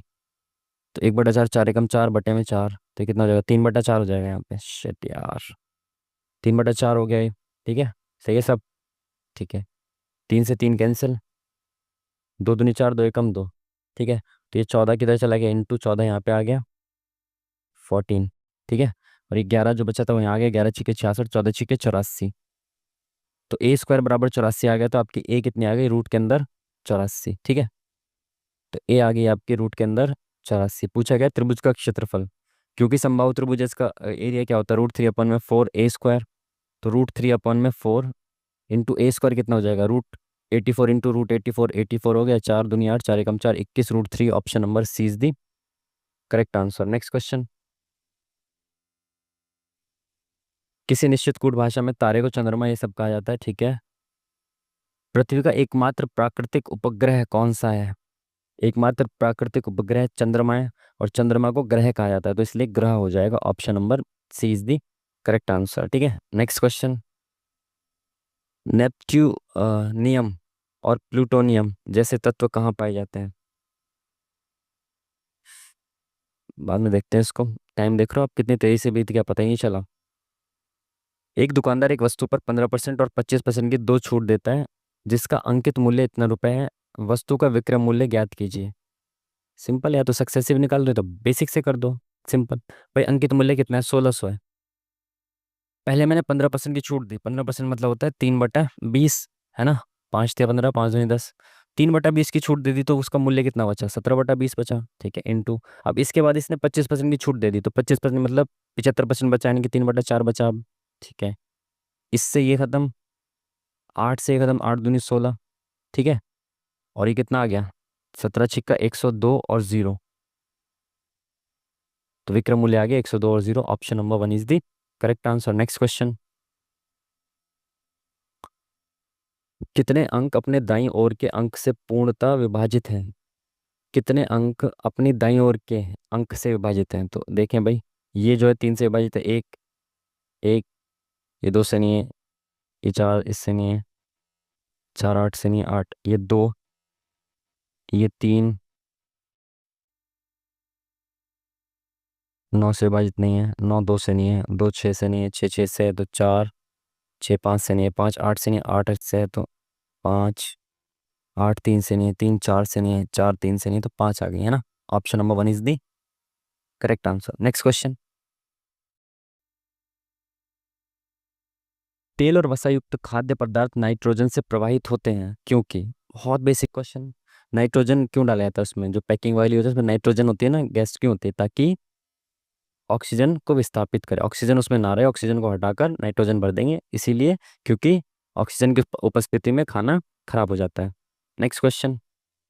कविता की उम्र उसके दो जुड़वा पोतों की आयु के योग के 3 गुने से 8 वर्ष अधिक है। कविता की उम्र उसके दो जुड़वा पोते हैं, तो भाई दो जुड़वा पोते हैं, तो अगर कविता की एज में मान लूं के है, तो उसके जो पोते हैं ऐसे लिख लेते हैं। ठीक है, पोते की उम्र पी है, जुड़वा पोते हैं तो दोनों की उम्र पी और पी हो जाएगी। ठीक है। तो कविता की उम्र यानी कि के बराबर है दो जुड़वा पोतों की आयु के योग। तो दोनों का आयु का योग हो गया 2p के 3 गुना। तो 3 गुना इनका 6p से 8 वर्ष अधिक है। ठीक है, ये आ गई हमारी क्वेश्चन 1। 9 वर्ष के बाद, तो 9 वर्ष के बाद कविता +9 हो जाएगी, और ये कितने हो जाएंगे, p+9। ठीक है। कविता की आयु उसके पोतों की आयु के 2 गुने, तो यानी कि इनके पोते की, उसके पोतों की आयु, तो यानी कि इसके पोते की, अ, दोनों की बोल रहा है ना, पोतों की आयु के योग। ठीक है, कविता की आयु उसके पोतों की आयु के योग, हाँ दोनों की आयु के योग, यानी एक की है तो दो की इंटू 2 कर देंगे आप इसको। ठीक है, तो 2p + 18 हो जाएगा ये। तो दोनों की आयु का योग ये आ गया। दोनों की आयु के योग के 2 गुने से, तो इंटू 2, 2 गुने से 1 वर्ष अधिक है। तो ये आ गया भाई आपका k+9 बराबर आपका 2 दूनी 4p + 18 दूनी 36 + 1। ठीक है, यानी कि आ गया आपका 37। ठीक है। ठीक है, ये क्वेश्चन, अच्छा -का 9 इधर ले जाओगे ना, तो -का 9 हो जाएगा। तो के बराबर आ गया यहाँ पे 4p + 28। ठीक है, तो ये दूसरी इक्वेशन बन गई हमारी। सॉल्व करना चाहते हो तो दोनों को कंपेयर कर दो, नहीं तो ऑप्शन, अरे यार इतना करने की जरूरत नहीं, तो ऑप्शन से यहीं से कर लेते हैं, आप ऑप्शन पुट कर दे। देखो क्या पूछा उसने, जुड़वा पोतों का जन्म हुआ कविता की उस उम्र, उस समय, कविता की उस समय क्या उम्र थी जब उसके दोनों जुड़वा पोतों का जन्म हुआ। अच्छा, जुड़वा पोतों का जन्म हुआ तब की उम्र बतानी है उसकी। ठीक है, तो आप कंपेयर कर दो। यहाँ पे के की वैल्यू आ गई, यहाँ पे के की वैल्यू आ गई, तो दोनों कंपेयर करेंगे तो बराबर है ना, बराबर 4p + 28। ठीक है, तो ये 2p इधर गया, ये 4p इधर गया, 2p बचा, बराबर 20 आ गया, p बराबर आ गया आपका 10। ठीक है, तो p बराबर 10 है, 10×6 = 60 और 8 = 68। तो इसकी वैल्यू कितनी हो जाएगी, 68। ठीक है, 10×4 = 40 और 2 68। ठीक है, जब पोते 10 वर्ष के हैं तो इनकी जो दादी है वो 68 वर्ष की है। जब पोतों का जन्म हुआ होगा तभी 68 - 10 कितना हो जाएगा, 58 वर्ष की रही होंगे। Option number 1 is the correct answer. Next question की तरफ चलेंगे जल्दी से भाग के।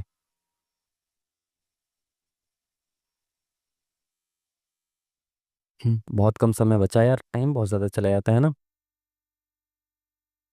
इसको करें भाई तो, बड़ी संख्या ये है तो इन दोनों से बड़ी संख्या बनने की संभावना ज़्यादा है। तो 20 और 6 26, 26 दूनी 52 -9। ठीक है, 21 दूनी 42, तो यहाँ पे तो प्लस हो रहा है, तो ये नहीं हो सकता। 15 और -11 4, 4, 4×40 +3, 5×50 नहीं होगा। क्या हो सकता है, 5×8 = 40 और 8×48, इनका डिफरेंस 5 है, ×8, यानी कि इससे इंटू किया और इसी को जोड़ दिया तो 48 आ गया।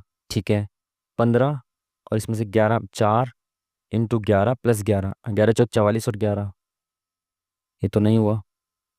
तो इसने ×8 किया, तो एक बार ×8 कर लो, 8×4 = 32 और 11। बहुत बढ़िया, बेहतरीन सवाल। क्या किया इसने, डिफरेंस को ×8 किया है, प्लस इस वाली संख्या को जोड़ दिया है। डिफरेंस ×8, तो इन दोनों का डिफरेंस कितना है, 2 × 8 16। अब इसमें इस संख्या को जोड़ दिया यानी कि 7, 20 और 3 23। Option number 1 is the correct answer. Next question की तरफ चलेंगे जल्दी से। ठीक है, कौन सी नदी पश्चिमी घाट से निकलती है, गंगा नहीं निकलती, ब्रह्मपुत्र इधर से, कृष्णा नदी। ठीक है, ये पश्चिमी घाट की तरफ से आती है, आपको पता हो कृष्णा, कावेरी, ये सब, गोदावरी, ये सब किधर से आ रही है, पश्चिमी घाट से। ठीक है, एक डैश आवेश एक एम्पियर विद्युत धारा द्वारा 1 सेकंड में एक बिंदु से दूसरे बिंदु तक प्रभावित आवेश की मात्रा के रूप में परिभाषित किया जाता है। एक डैश आवेश एक एम्पियर विद्युत धारा द्वारा 1 सेकंड में एक बिंदु से दूसरे बिंदु तक प्रभावित, ये पूछा तो गया है शायद किसी में, बिजली से, विद्युत से रिलेटेड है तो वोल्ट। पर वोल्ट के बारे में ऐसा तो नहीं होता कुछ भी। या फिर कूलोम। क्या चाह रहा है कार्य। ये पूछा तो गया है शायद, सी के साथ ही जाते हैं ना। पूछा गया है पहले भी ये। सिंप्लीफाई। इसको सिंप्लीफाई करना है। 12 × 36 और 1 37/3 प्लस। हालांकि आप इसमें से फ्रैक्शन को अलग जोड़ सकते हो और इन सबको अलग कर सकते हो, बट कोई नहीं, डायरेक्ट करके देख लेते हैं। ठीक है, 10 × 60 और 5 65/6 माइनस 7 × 21 और 2 23/3 7 × 7 = 11/7। ठीक है, तो इन दोनों को ले लो पहले, इनके बेस में 3 है। तो -3 करेंगे तो कितना आ जाएगा, वो -37 में से 23 गया तो कितना बचा। 7 में से गया 4, 1 14। ठीक है, बटे में 3। अब यहाँ पे क्या क्या बचा, +65/6 -11/7। तो इंटू 2 कर दो, 6 हो जाएगा, इंटू 2 कर देंगे तो 28 हो जाएगा। तो 28/6। और ये कितना हो जाएगा, दोनों को जोड़ेंगे तो इधर आ गया 30। 6 3 90 और 3 93/6, है ना। 14 दूनी 28, 30 30 60 और 3 93/6, 3 3 9 3 एकम 3 3 दूनी 6। तो 31/2 आ गया, माइनस का 11/7 आ गया। ठीक है, तो कर दो अब इसको। तो 7 एकम 7 7 तिया 21 -11 दूनी 22 अपॉन में 7 दूनी 14। तो कितना बचा, 7 में से 2 गया 5, 11 में से 2 गया 9, 195/14। तो ये 14 बार में पूरा चलाया था बट नहीं जा रहा, तो ये 13 सही, ऊपर 13 आ जाएगा, नीचे 14 आ जाएगा। Option number 3 is the correct answer. Next question. कुछ प्रोफेसर डॉक्टर हैं।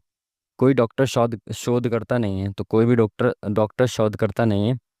कुछ प्रोफेसर शोध करता नहीं है, कुछ प्रोफेसर शोध करता नहीं है। कम से कम कुछ प्रोफेसर जो डॉक्टर हैं वो तो शोध करता नहीं होंगे, सही बात है। सभी प्रोफेसर शोध करता है, तो सारे प्रोफेसर शोध करता है क्या, ये गलत होगा। तो केवल एक सही होना चाहिए, option number 1 is the correct answer. Next question की तरफ जाएंगे जल्दी से। ध्रुवा डिजिटल एड्रेस डीपीआई के नीति दस्तावेज के जारी होने से संबंधित प्रश्न। ध्रुवा का पूर्ण रूप क्या है, तो इंग्लिश में देख लेते हैं, गेस कर लेते हैं, थोड़ा बहुत पता तो है नहीं। Digital handling hub hosting for research reference. Digital hub for research and unified value access. Addresses तो शायद एड्रेस आएगा, तो ये ना हो।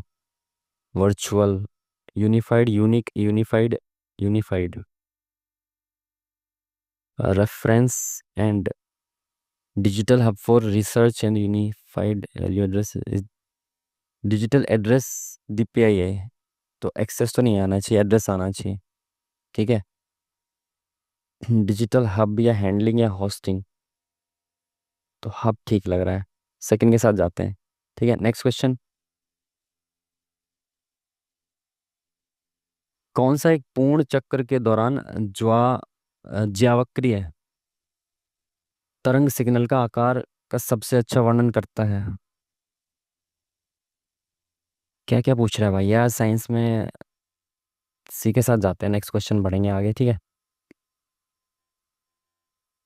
एक से बड़ी वह सबसे छोटी संख्या जिससे जिससे इतने को गुणा करने पर एक परिमेय संख्या प्राप्त होती है। तो एक से बड़ी 45 ही हो जाएगा ना, 45 √45 से मल्टीप्लाई करेंगे तो 45 आ जाएगा। ठीक है, 5 × 25 2 22। सबसे छोटी बोल रहा है, अच्छा अच्छा अच्छा, सबसे छोटी संख्या, ठीक है।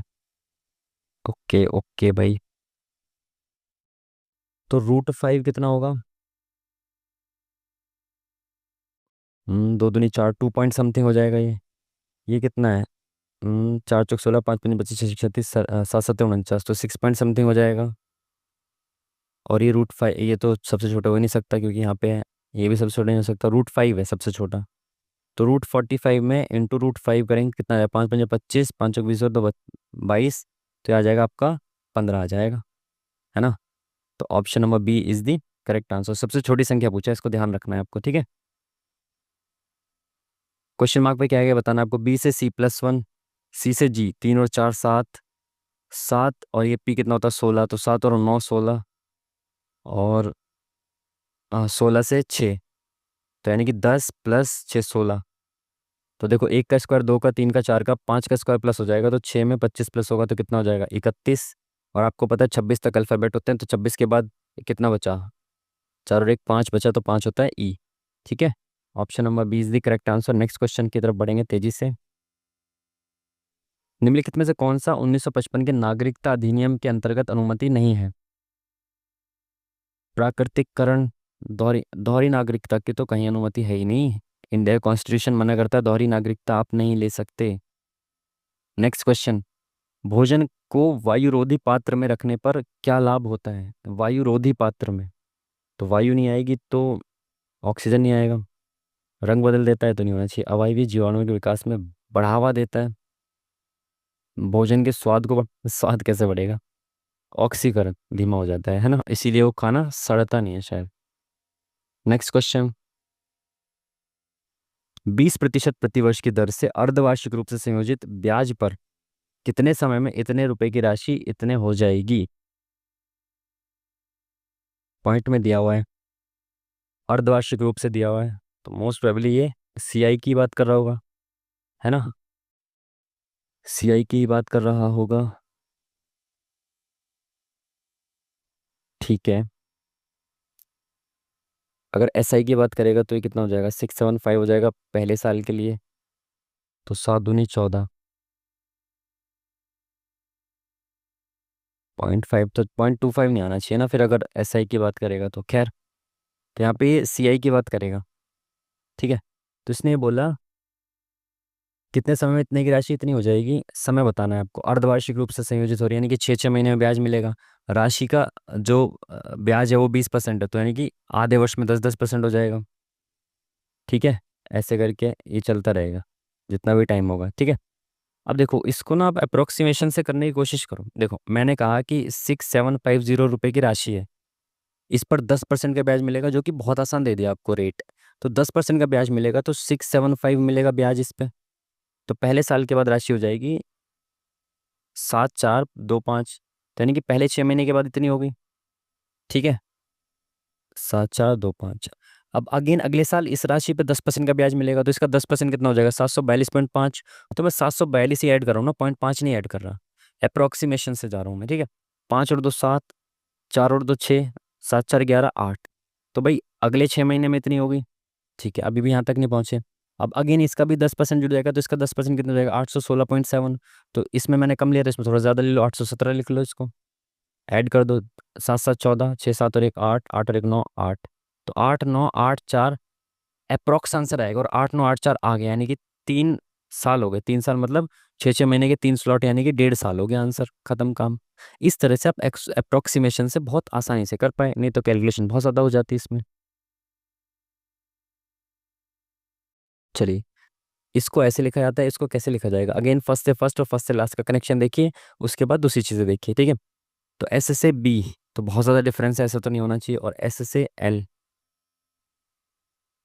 एस से एल तो 19, के एल 12 और 7 19, 11 और 9 8 और 10, तो फर्स्ट और सेकंड, फर्स्ट और लास्ट का कनेक्शन तो नहीं दिख रहा।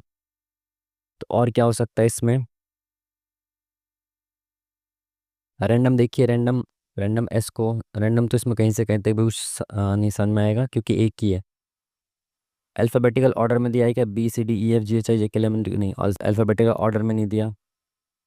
ठीक है, तो सीधा पैटर्न डिवाइड करो, कितना, 1 2 3 4 5 6 7 8 9 10, तो 5 5 में डिवाइड कर दो।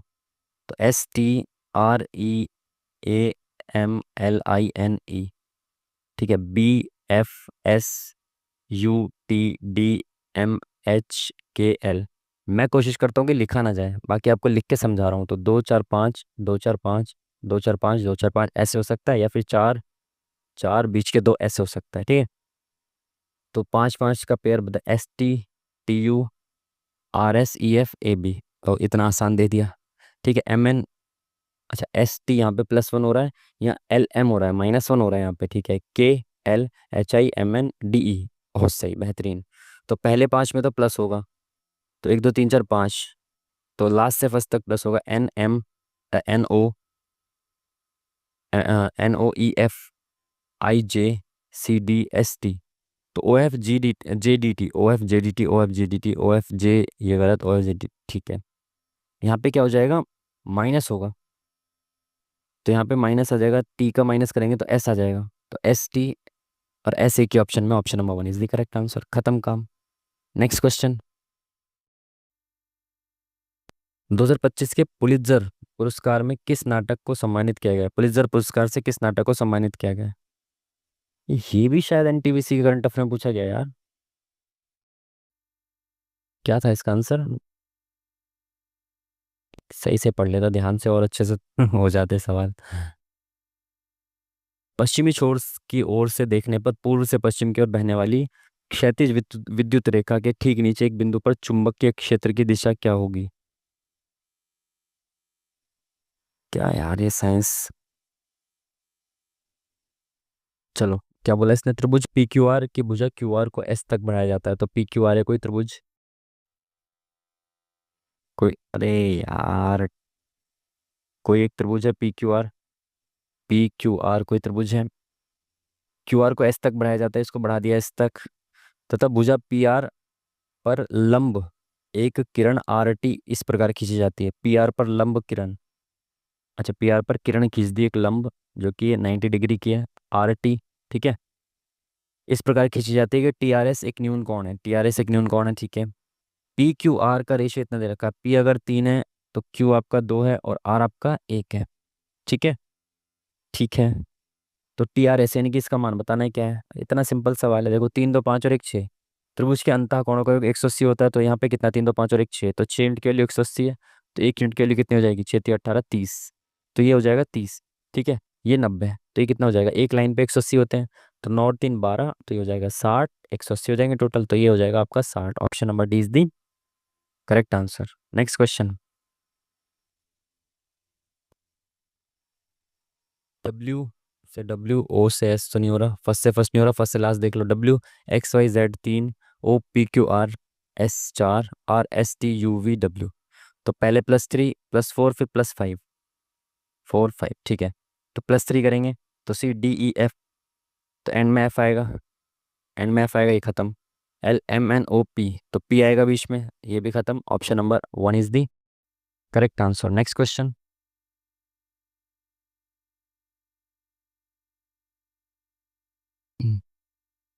एक बस निर्धारित समय से 60 मिनट की देरी से रवाना हुई, लेकिन 300 किलोमीटर की दूरी अपने गंतव्य तक समय पर पहुंचने के लिए उसे अपनी सामान्य गति से 10 किलोमीटर प्रति घंटा की वृद्धि करनी पड़ी।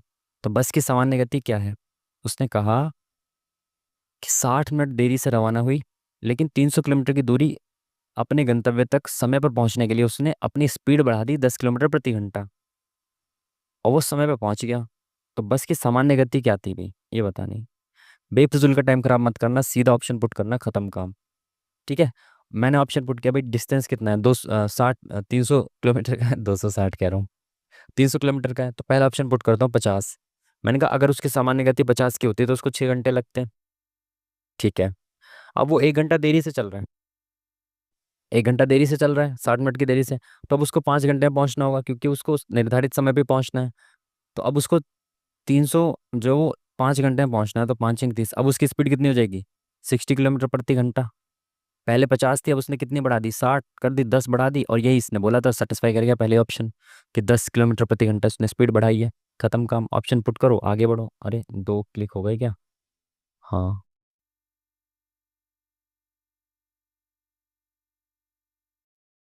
क्या बोला इसने कि 29 नवंबर 2018 को गुरुवार है, 29 नवंबर 2021 को क्या होगा? ऐसे भी लल्लू सवाल आएंगे, ठीक है। ये सवाल बहुत आसान होता है, आप कर सकते हो इसको। जब सेम डे को अगले साल आपको देखना होगा तो +1 करना होता है, अगर लीप ईयर है तो +2 करना पड़ता है, ठीक है। तो 18 से 19 पे जाएंगे तो +1 कर देंगे आप, 29 नवंबर। 19 से 20 पे जाएंगे तो +1 कर देंगे, बट 20 जो वो लीप ईयर है, तो फरवरी 29 के, तो लीप ईयर में +2 करना पड़ेगा, ठीक है। 18 से 19, 19 से 20, 20 से 21 पे +1 कर देंगे, तो 4 प्लस करना पड़ेगा इसमें टोटल आपको, गुरुवार शुक्र शनि रवि सोम, तो सोमवार। Option number second is the correct answer. Next question. स्वामित्व योजना के अंतर्गत ग्रामीण भारत में भूमि स्वामित्व के मानचित्रण के लिए किस आधुनिक तकनीक का प्रयोग किया जा रहा है? ड्रोन सर्वेक्षण, ब्लॉकचेन ब्लॉकचेन यहाँ पे क्यों आएगा? AI, satellite, radar imaging. तो काफ़ी फेमस है ना, ड्रोन से सर्वेक्षण किया जा रहा है ना स्वामित्व योजना में। ये तो बहुत फेमस क्वेश्चन है, मतलब ये बहुत फेमस बात है, सबको ही पता है, नॉर्मल बंदों को भी। ऊपर की ओर फेंकी गई एक गेंद 80 मीटर की ऊंचाई तक पहुंचती है और फिर मूल स्थिति पर लौट आती है 7 सेकंड के बाद। विस्थापन वगैरह, यार क्या ही है ये। आज तो सारे साइंस के न्यूमेरिकल ही दे दिए यार, कुछ थोड़ा हल्का फुल्का भी दे देते साइंस में। अधिकतम संभव लंबाई ज्ञात कीजिए जिसका उपयोग 6 मीटर, 5 मीटर 25 सेंटीमीटर की लंबाई को सटीक रूप से मापने के लिए किया जाएगा। देखो, अधिकतम लंबाई जब पूछता है तो आप इसका एचसीएफ निकालते हो, ठीक है। बट इसको चेंज कर लो आप किसी एक यूनिट में। जैसे 5 मीटर 25, इसको आप सेंटीमीटर में चेंज कर लो तो ये 600 सेंटीमीटर हो गया, ये 525 सेंटीमीटर हो गया, ये 1250 सेंटीमीटर हो गया, ठीक है। अब हाईएस्ट कॉमन फैक्टर देखना है, इसका एचसीएफ देखना है आपको। तो मैं एचसीएफ क्यों देखूं, मैं सीधा ऑप्शन से पुट करता हूँ ना, खत्म काम, है ना। सबसे बड़ा ऑप्शन है 90, तो 90 से सारी कटेंगी क्या? एचसीएफ का मतलब होता है वो बड़ी से बड़ी संख्या जो तीनों को काट दे। तो 90 से कटेंगी क्या? 9 से कट रहा है क्या? नहीं, तो 90 नहीं हो सकता। 75, ये 75 से कट रहा है क्या? 25 या 75, 25 दूनी 50, 25 होगा 100, 3 अट्ठे 24 कट रहा है। 75 से 75, 25 या 75, 25 दूनी 50, 25 से 25 कट रहा है। 75 से 25, ठीक है 75, 25 पंजे 125, 25 या 75, 25 पंजे 125, जीरो, तो ये नहीं कट रहा है ना। 1250 नहीं कट रहा ना, 25 पंजे 125, जीरो, 25 या 75 नहीं कट रहा, तो ये भी नहीं हो सकता। अब 35 से देख लो कट रहे हैं क्या ये सब। हालांकि एचसीएफ में हो सकता है और कम टाइम में आप निकाल देते हैं, बट मैं तो ऑप्शन से पुट करना बता रहा हूँ आपको। तो 35 से कट रहा है क्या? 7 से नहीं कट रहा, तो 35 से भी नहीं कटेगा। 25 से कट रहा है क्या? 0.25, 25 से तो कटेंगे ही सारे। तो option number 1 is the correct answer, खत्म काम। Next question. क्या सरकार को सभी स्कूली बच्चों को टैब उपलब्ध कराने चाहिए? तर्क एक, हाँ, प्रभावी शिक्षण के साथ ही बच्चों को भारी स्कूल बैग ढोने से राहत मिलेगी, बिल्कुल सही बात है। नहीं, बच्चे टैब का गलत इस्तेमाल करेंगे, बच्चे टैब का गलत इस्तेमाल करेंगे। कर सकते हैं तो होना चाहिए, करेंगे ऐसा जरूरी थोड़ी हर बच्चे ही गलत इस्तेमाल करेगा। मेरे हिसाब से तो एक ही ठीक होना चाहिए, option number 1 is the correct answer. Dayanand Saraswati ने किस मिशन किस हाँ, दयानंद सरस्वती सबको पता है आप में से। दयानंद सरस्वती जी ने आर्य समाज की स्थापना की थी। बहुत बेसिक सवाल, नेक्स्ट क्वेश्चन तरफ बढ़ेंगे। जठरांत्र संबंधी मार्ग में मुख्य रूप से किस प्रकार के पेशी तंतु पाए जाते हैं और उनके संकोचन की एक मुख्य विशेषता क्या है? जठरांत्र संबंधी मार्ग में कौन से होते हैं भाई? बाद में देखते हैं। आज साइंस के यार हल्के हल्के क्वेश्चन बिल्कुल भी नहीं है, बहुत अंधे क्वेश्चन दे रखे हैं यार। Next question. सभी 4 गांवों में कुल साक्षर लोगों का प्रतिशत कितना है? कुल साक्षर, जनसंख्या, साक्षर और निरक्षर दे रखे हैं, तो साक्षर निरक्षर आपको निकालने पड़ेंगे। 1500, इसमें 2 साक्षर 3 निरक्षर, टोटल कितने? 5 हैं। तो 5 की वैल्यू कितनी दे रखी है? 1500, 5 दिया 15, 300 आ गई 1 यूनिट की वैल्यू, तो 3 दूनी 600, 3 तिया 900, ठीक है। इसको मैंने चेंज कर दिया, जनसंख्या में ऐसे चेंज करते हैं। और इसमें टोटल कितना दे रखा है? 20, और 20 के लिए कितनी है ये? तो 2 दूनी 4, 200, तो 11 दूनी 2200, 11 निम 9900, सॉरी 9 दूनी 1800। 1 यूनिट की वैल्यू 200 आ गई ना। इस पूरी जनसंख्या को ऐसे डिवाइड किया गया है, तो 11 उसमें साक्षर है, 9 निरक्षर है, तो टोटल 20 है। अब 20 को मैंने डिवाइड किया तो 1 यूनिट की वैल्यू 200 आ गई, खत्म काम। 13 और 2 15, तो 15 दूनी 30, 200 आ गई, 13 दूनी 2600, और 2 दूनी 400, 5 11 पंजे 1100 आ गया इसमें, 11 चौक 4400, 11 कम 1100, 0 0 6 6 8, 10 और 4 14, 1 4 5 6 7 8 9, तो 9400, 0 0 9 और 8 17, और 3 20 और 1 21 और 1 22, 2 3 4, तो 4200, ठीक है। 2000, 0 0 9 और 8 17, 18 और 4 22, 2 3 और 1 4, ठीक है। तो टोटल कितना हो गया? ये टोटल हो गया आपका 0 0 4 और 2 6, 9 और 4 13। इसमें से पूछा गया आपका साक्षर लोग कितने? 9 4 0 0, ठीक है। इंटू 100 करेंगे, 0 से 0 खत्म, तो इसको काटिए, तो चार तिया 12, चार चौक 16, चार दूनी 8, और चार दूनी 8, चार तिया 12, दो, चार पंजे 20, जीरो। तो 17 से कट रहा है, 17 दूनी 34, 17 एकम 17, छः 17 पंजे 85। 1700 तो कटेगा ही नहीं।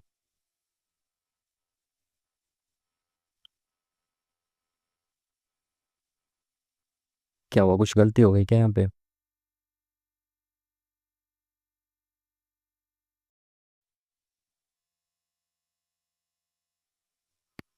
तीन, दो 5 तिया 15, तीन, तीन दूनी 600, और तीन तिया 900, 20, तो दो दूनी 4, 200, 11 दूनी 2200, और नौ दूनी 1800, 15 दूनी 30, 200, 15 दूनी 30, 200, तो 13 दूनी 2600, और 200 400, पाँच एकम 5, 1100, 11 चौक 4400, और यहाँ पे 1100, तो ज़ीरो, ज़ीरो, यहाँ पे चार आ गया, 9 और 8 17, 20 और एक 21 और एक 22, दो, तीन, चार। ठीक है। ज़ीरो, ज़ीरो, छः, आठ छः 14 और चार अबे यार, छः छः 12, तेरह 14 और चार 18, 9800 आएगा। एक, दो, दो, चार, पाँच और चार 9। क्या यार, तो ये कितना हो जाएगा टोटल? Shit man. 10,000, 14,000। ठीक है, 14,000 हो गया टोटल। इसमें से साक्षर कितने हैं? 9800 इंटू में 100, जीरो से जीरो खत्म, ये एकदम 14 सत्तर 98, 70%। Option number C is the correct answer. क्या यार, छोटी छोटी कैलकुलेशन की वजह से कितना टाइम खराब होता है। कूट भाषा में ब्रेक को ऐसे लिखा जा रहा है, कलर को ऐसे लिखा जा रहा है, इसको कैसे लिखा जाएगा? ब्रेक को बी को क्या लिखा जा रहा है? दो। आर को 18, ई को, ई को दो लिखा जा रहा है, यानी कि वॉवेल के फॉर्म में तो नहीं लिखा जा रहा है AEIOU। तो ये दूसरे नंबर पे आता है, इसलिए दो तो नहीं लिखा जा रहा। ठीक है, एक को, ए को एक लिखा जा रहा है, के को 11, बिल्कुल सही, मैं सही बोल रहा हूँ। ऐसे ही फॉर्म, ऐसे ही इसने लगाया। सी को तीन, और ओ कौन से नंबर पे? चार पे, तो इसने चार लिख दिया। अब ये चीज़ कॉमन हो गई क्योंकि बहुत बार ऐसे सवाल आ चुके हैं। T20, R18, AEIOU, तो यह तीन आना चाहिए। 20 18 3, 20 18 3, तो 20 18 3। ठीक है, उसके बाद एन, तो एन कितना है? 14 है। तो ये ऑप्शन खत्म, option number C is the correct answer. Next question. राज्यों के राज्यपालों और केंद्र शासित प्रदेशों के उपराज्यपालों की नियुक्ति करते समय भारत का राष्ट्रपति किस निकाय से परामर्श कर सकता है? तो वो किसके परामर्श से नियुक्त करता है भाई? केंद्र शासित प्रदेशों के अध्यक्ष को केंद्रीय मंत्रिपरिषद से। ठीक है, चलिए नेक्स्ट क्वेश्चन।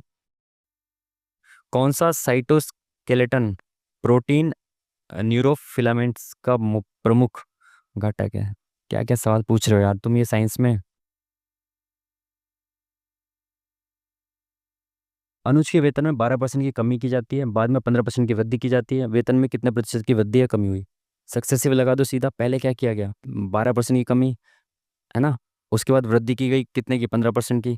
तो प्लस माइनस माइनस हो गया। अब ए बी, तो ये कितना हो जाएगा? 15 दूनी 30, 15 15 16 17 18 बटे में 100। तो ये कितना हो जाएगा? 1.8 हो जाएगा।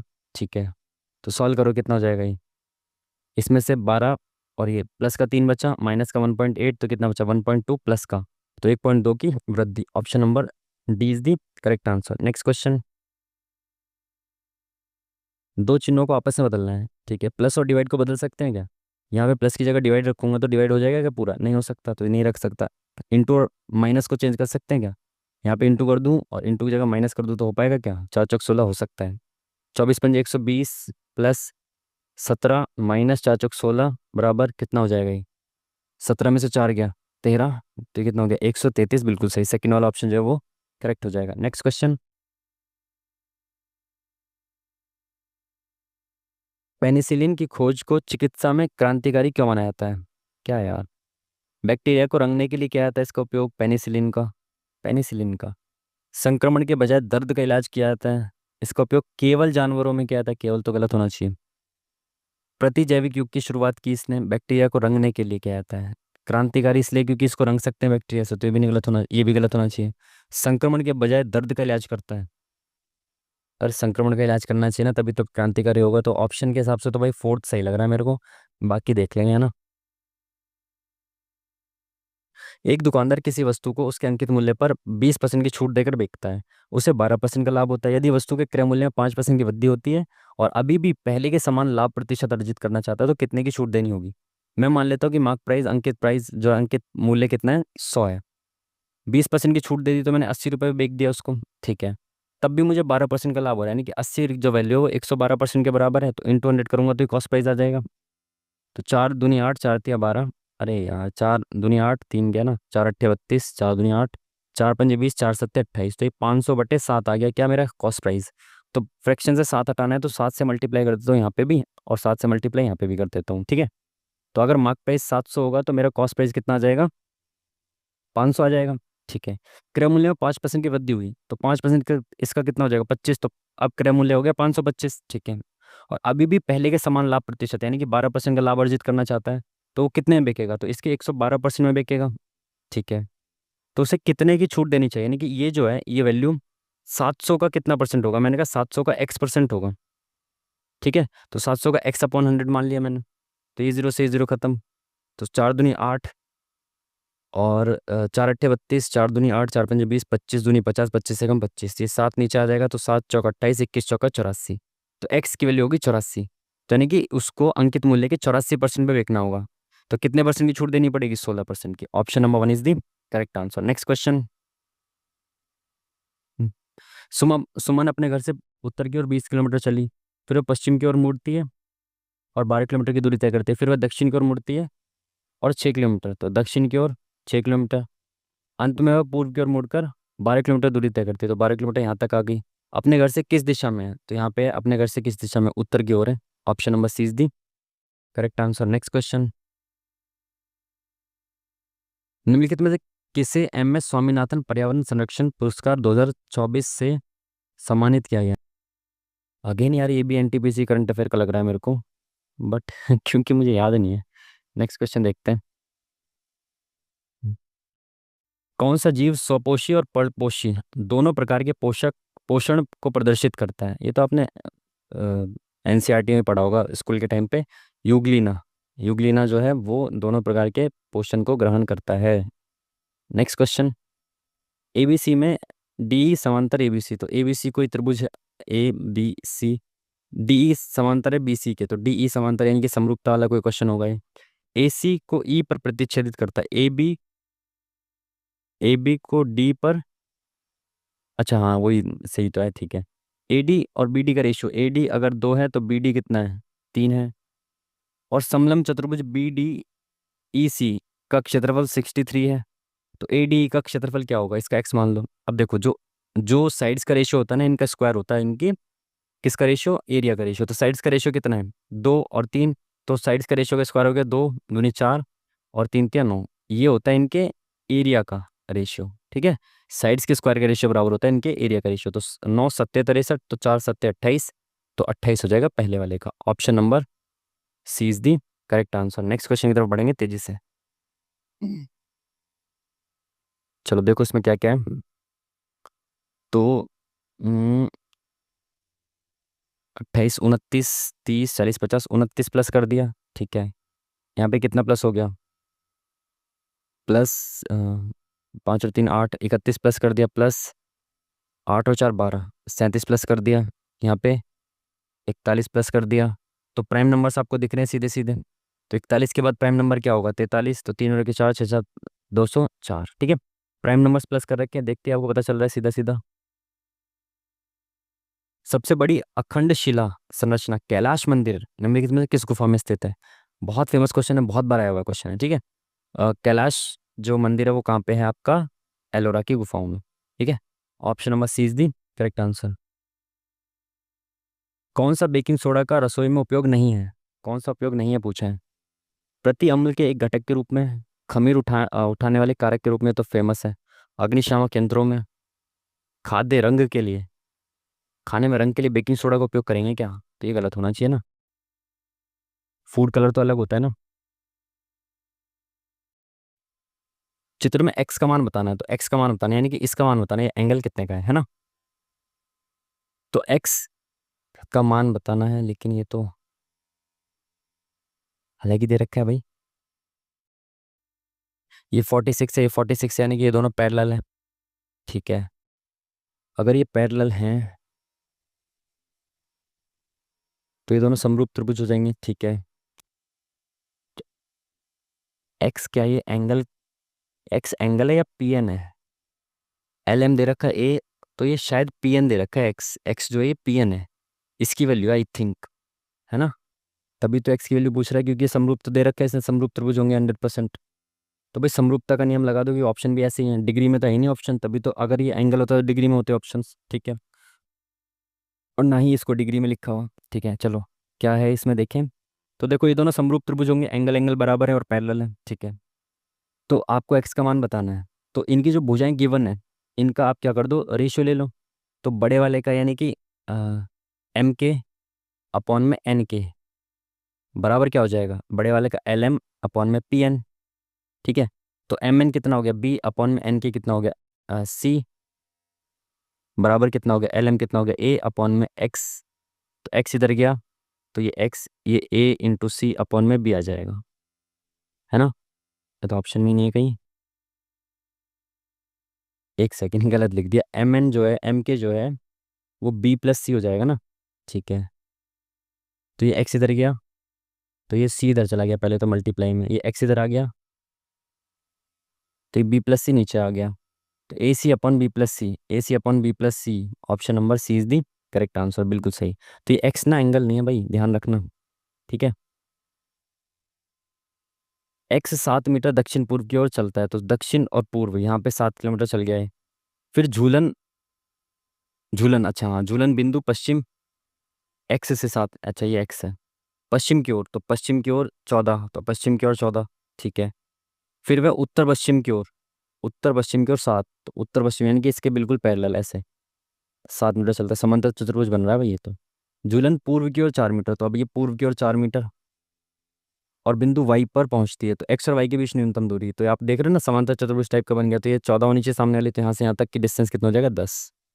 आसान सा सवाल, नेक्स्ट क्वेश्चन। 2 मिनट बचिए भाई। कौन सा राजवंश त्रिपक्षीय संघर्ष का हिस्सा नहीं था, विशेष रूप से वांछनीय? त्रिपक्षीय में कौन नहीं था? राष्ट्रकूट, ये सब थे, कदम बनी होगा, ये तो तीनों थे ही थे इंपॉर्टेंट। नेक्स्ट क्वेश्चन, साइंस का क्वेश्चन, आगे बढ़ो इसमें। ठीक है,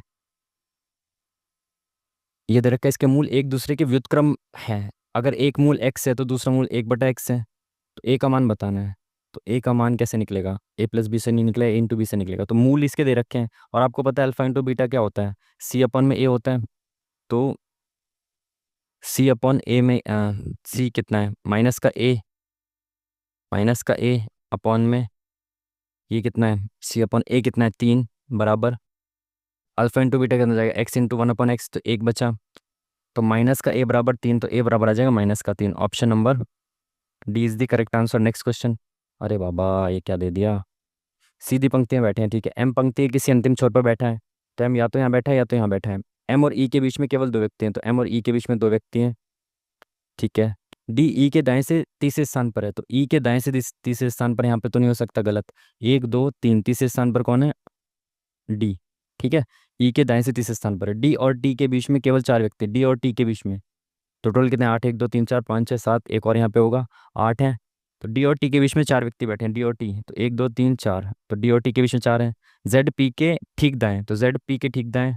ठीक है, डब्ल्यू पंक्ति के किसी अंतिम छोर पर नहीं है, तो डब्ल्यू यहाँ पे है। वाई के दाएं कितने व्यक्ति बैठे हैं, तो वाई कहाँ पे है, वाई कहीं नहीं है, तो वाई यहाँ पे है, इसके दाएं कितने, एक भी नहीं है। ठीक है, ऑप्शन नंबर 20 दी करेक्ट आंसर। ये क्या है, एरिथ्रियन सागर पैलिप्स, नो आइडिया, ये साइंस का क्वेश्चन, ये क्या दे दिया। इसने क्या बोला है, दाएं छोर से 10वें पद के बाएं से पांचवा पद, तो 1 2 3 4 5 6 7 8 9 10 के बाएं 1 2 3 4 5, तो प्लस हो जाएगा, ऑप्शन नंबर 20 दी करेक्ट आंसर। ठीक है, आज तो अटेम्प्ट 84 हुए, उसमें से भी तुक्के भी हैं यार, बहुत गंदा रहा आज का पेपर। अगर एक आधे को तुक्के और लगाना चाहो तो लगा दो। अरे क्या हो रहा है ये मिर्जा भाई, आज तो भाई 70 75 भी नहीं आएंगे, बहुत गंदा रहा आज का। स्किप हमने 16 की, इसमें ज़्यादातर मोस्टली किसके, साइंस के हैं यार, ये साइंस बहुत गंदी चीज़ है यार। ठीक है, 6 हमारे अभी भी गलत हुए, हमारे 6, और 78 मात्र करेक्ट हुए हैं, और आज का स्कोर सबसे लोएस्ट, अब तक का लोएस्ट। ठीक है, 6 गलत हुए हमारे। हाँ, क्या कर सकते हैं। मुझे आज तो यार साइंस बहुत ज़्यादा गंदी लगी। स्पेशली साइंस में सारी न्यूमेरिकल दे रखे हैं, न्यूमेरिकल नहीं, बायो के भी कुछ क्वेश्चन दे रखे हैं जो, वो भी इतने ऐसे दे रखे हैं कि पता नहीं क्या क्या पूछ रखा है मेरे हिसाब से। ठीक है, आपके हिसाब से हो सकता है साइंस अच्छी हो, क्योंकि न्यूमेरिकल्स, अगर किसी की साइंस होती है तो उसको न्यूमेरिकल्स क्या होते हैं, लो हैंगिंग फ्रूट्स हो जाते हैं, क्योंकि उसमें तो अगर बच्चे को आता है तो सॉल्व कर ही देगा न्यूमेरिकल्स। बट हमें तो साइंस का फोबिया है। ठीक है, तो आज का तो यार सबसे गंदा मॉक टेस्ट रहा, क्या कर सकते हैं। बाकी लेवल भी था यार मेरे हिसाब से, साइंस मुझे काफ़ी टफ लगी। बाकी तो ठीक है यार, इस हिसाब से अगर पेपर है तो यार सही है, अच्छा लेवल है भाई। ठीक है, तो भाई प्रैक्टिस करते रहो अच्छे तरीके से। ठीक है, मॉक टेस्ट डेली लगाते रहो। अब ये जो भी क्वेश्चन हमारे गलत हुए हैं, 6 गलत हुए हमारे, और जो हमने स्किप किए हैं, जब इसका डिटेल एनालिसिस आ जाएगा 19 तारीख को, यानी कि आज रात को, तो मैं इसके जो करेक्ट आंसर है ना, जो हमने गलत किए हैं उसके सही आंसर, और जो हमने स्किप किए हैं उसके सही आंसर, इसके कमेंट बॉक्स में पिन कर दूंगा, वहाँ से आप चेक कर लेना। ठीक है, चलिए फिर मिलते हैं आपसे नेक्स्ट वीडियो में, तब तक के लिए थैंक यू वेरी मच। नमस्कार।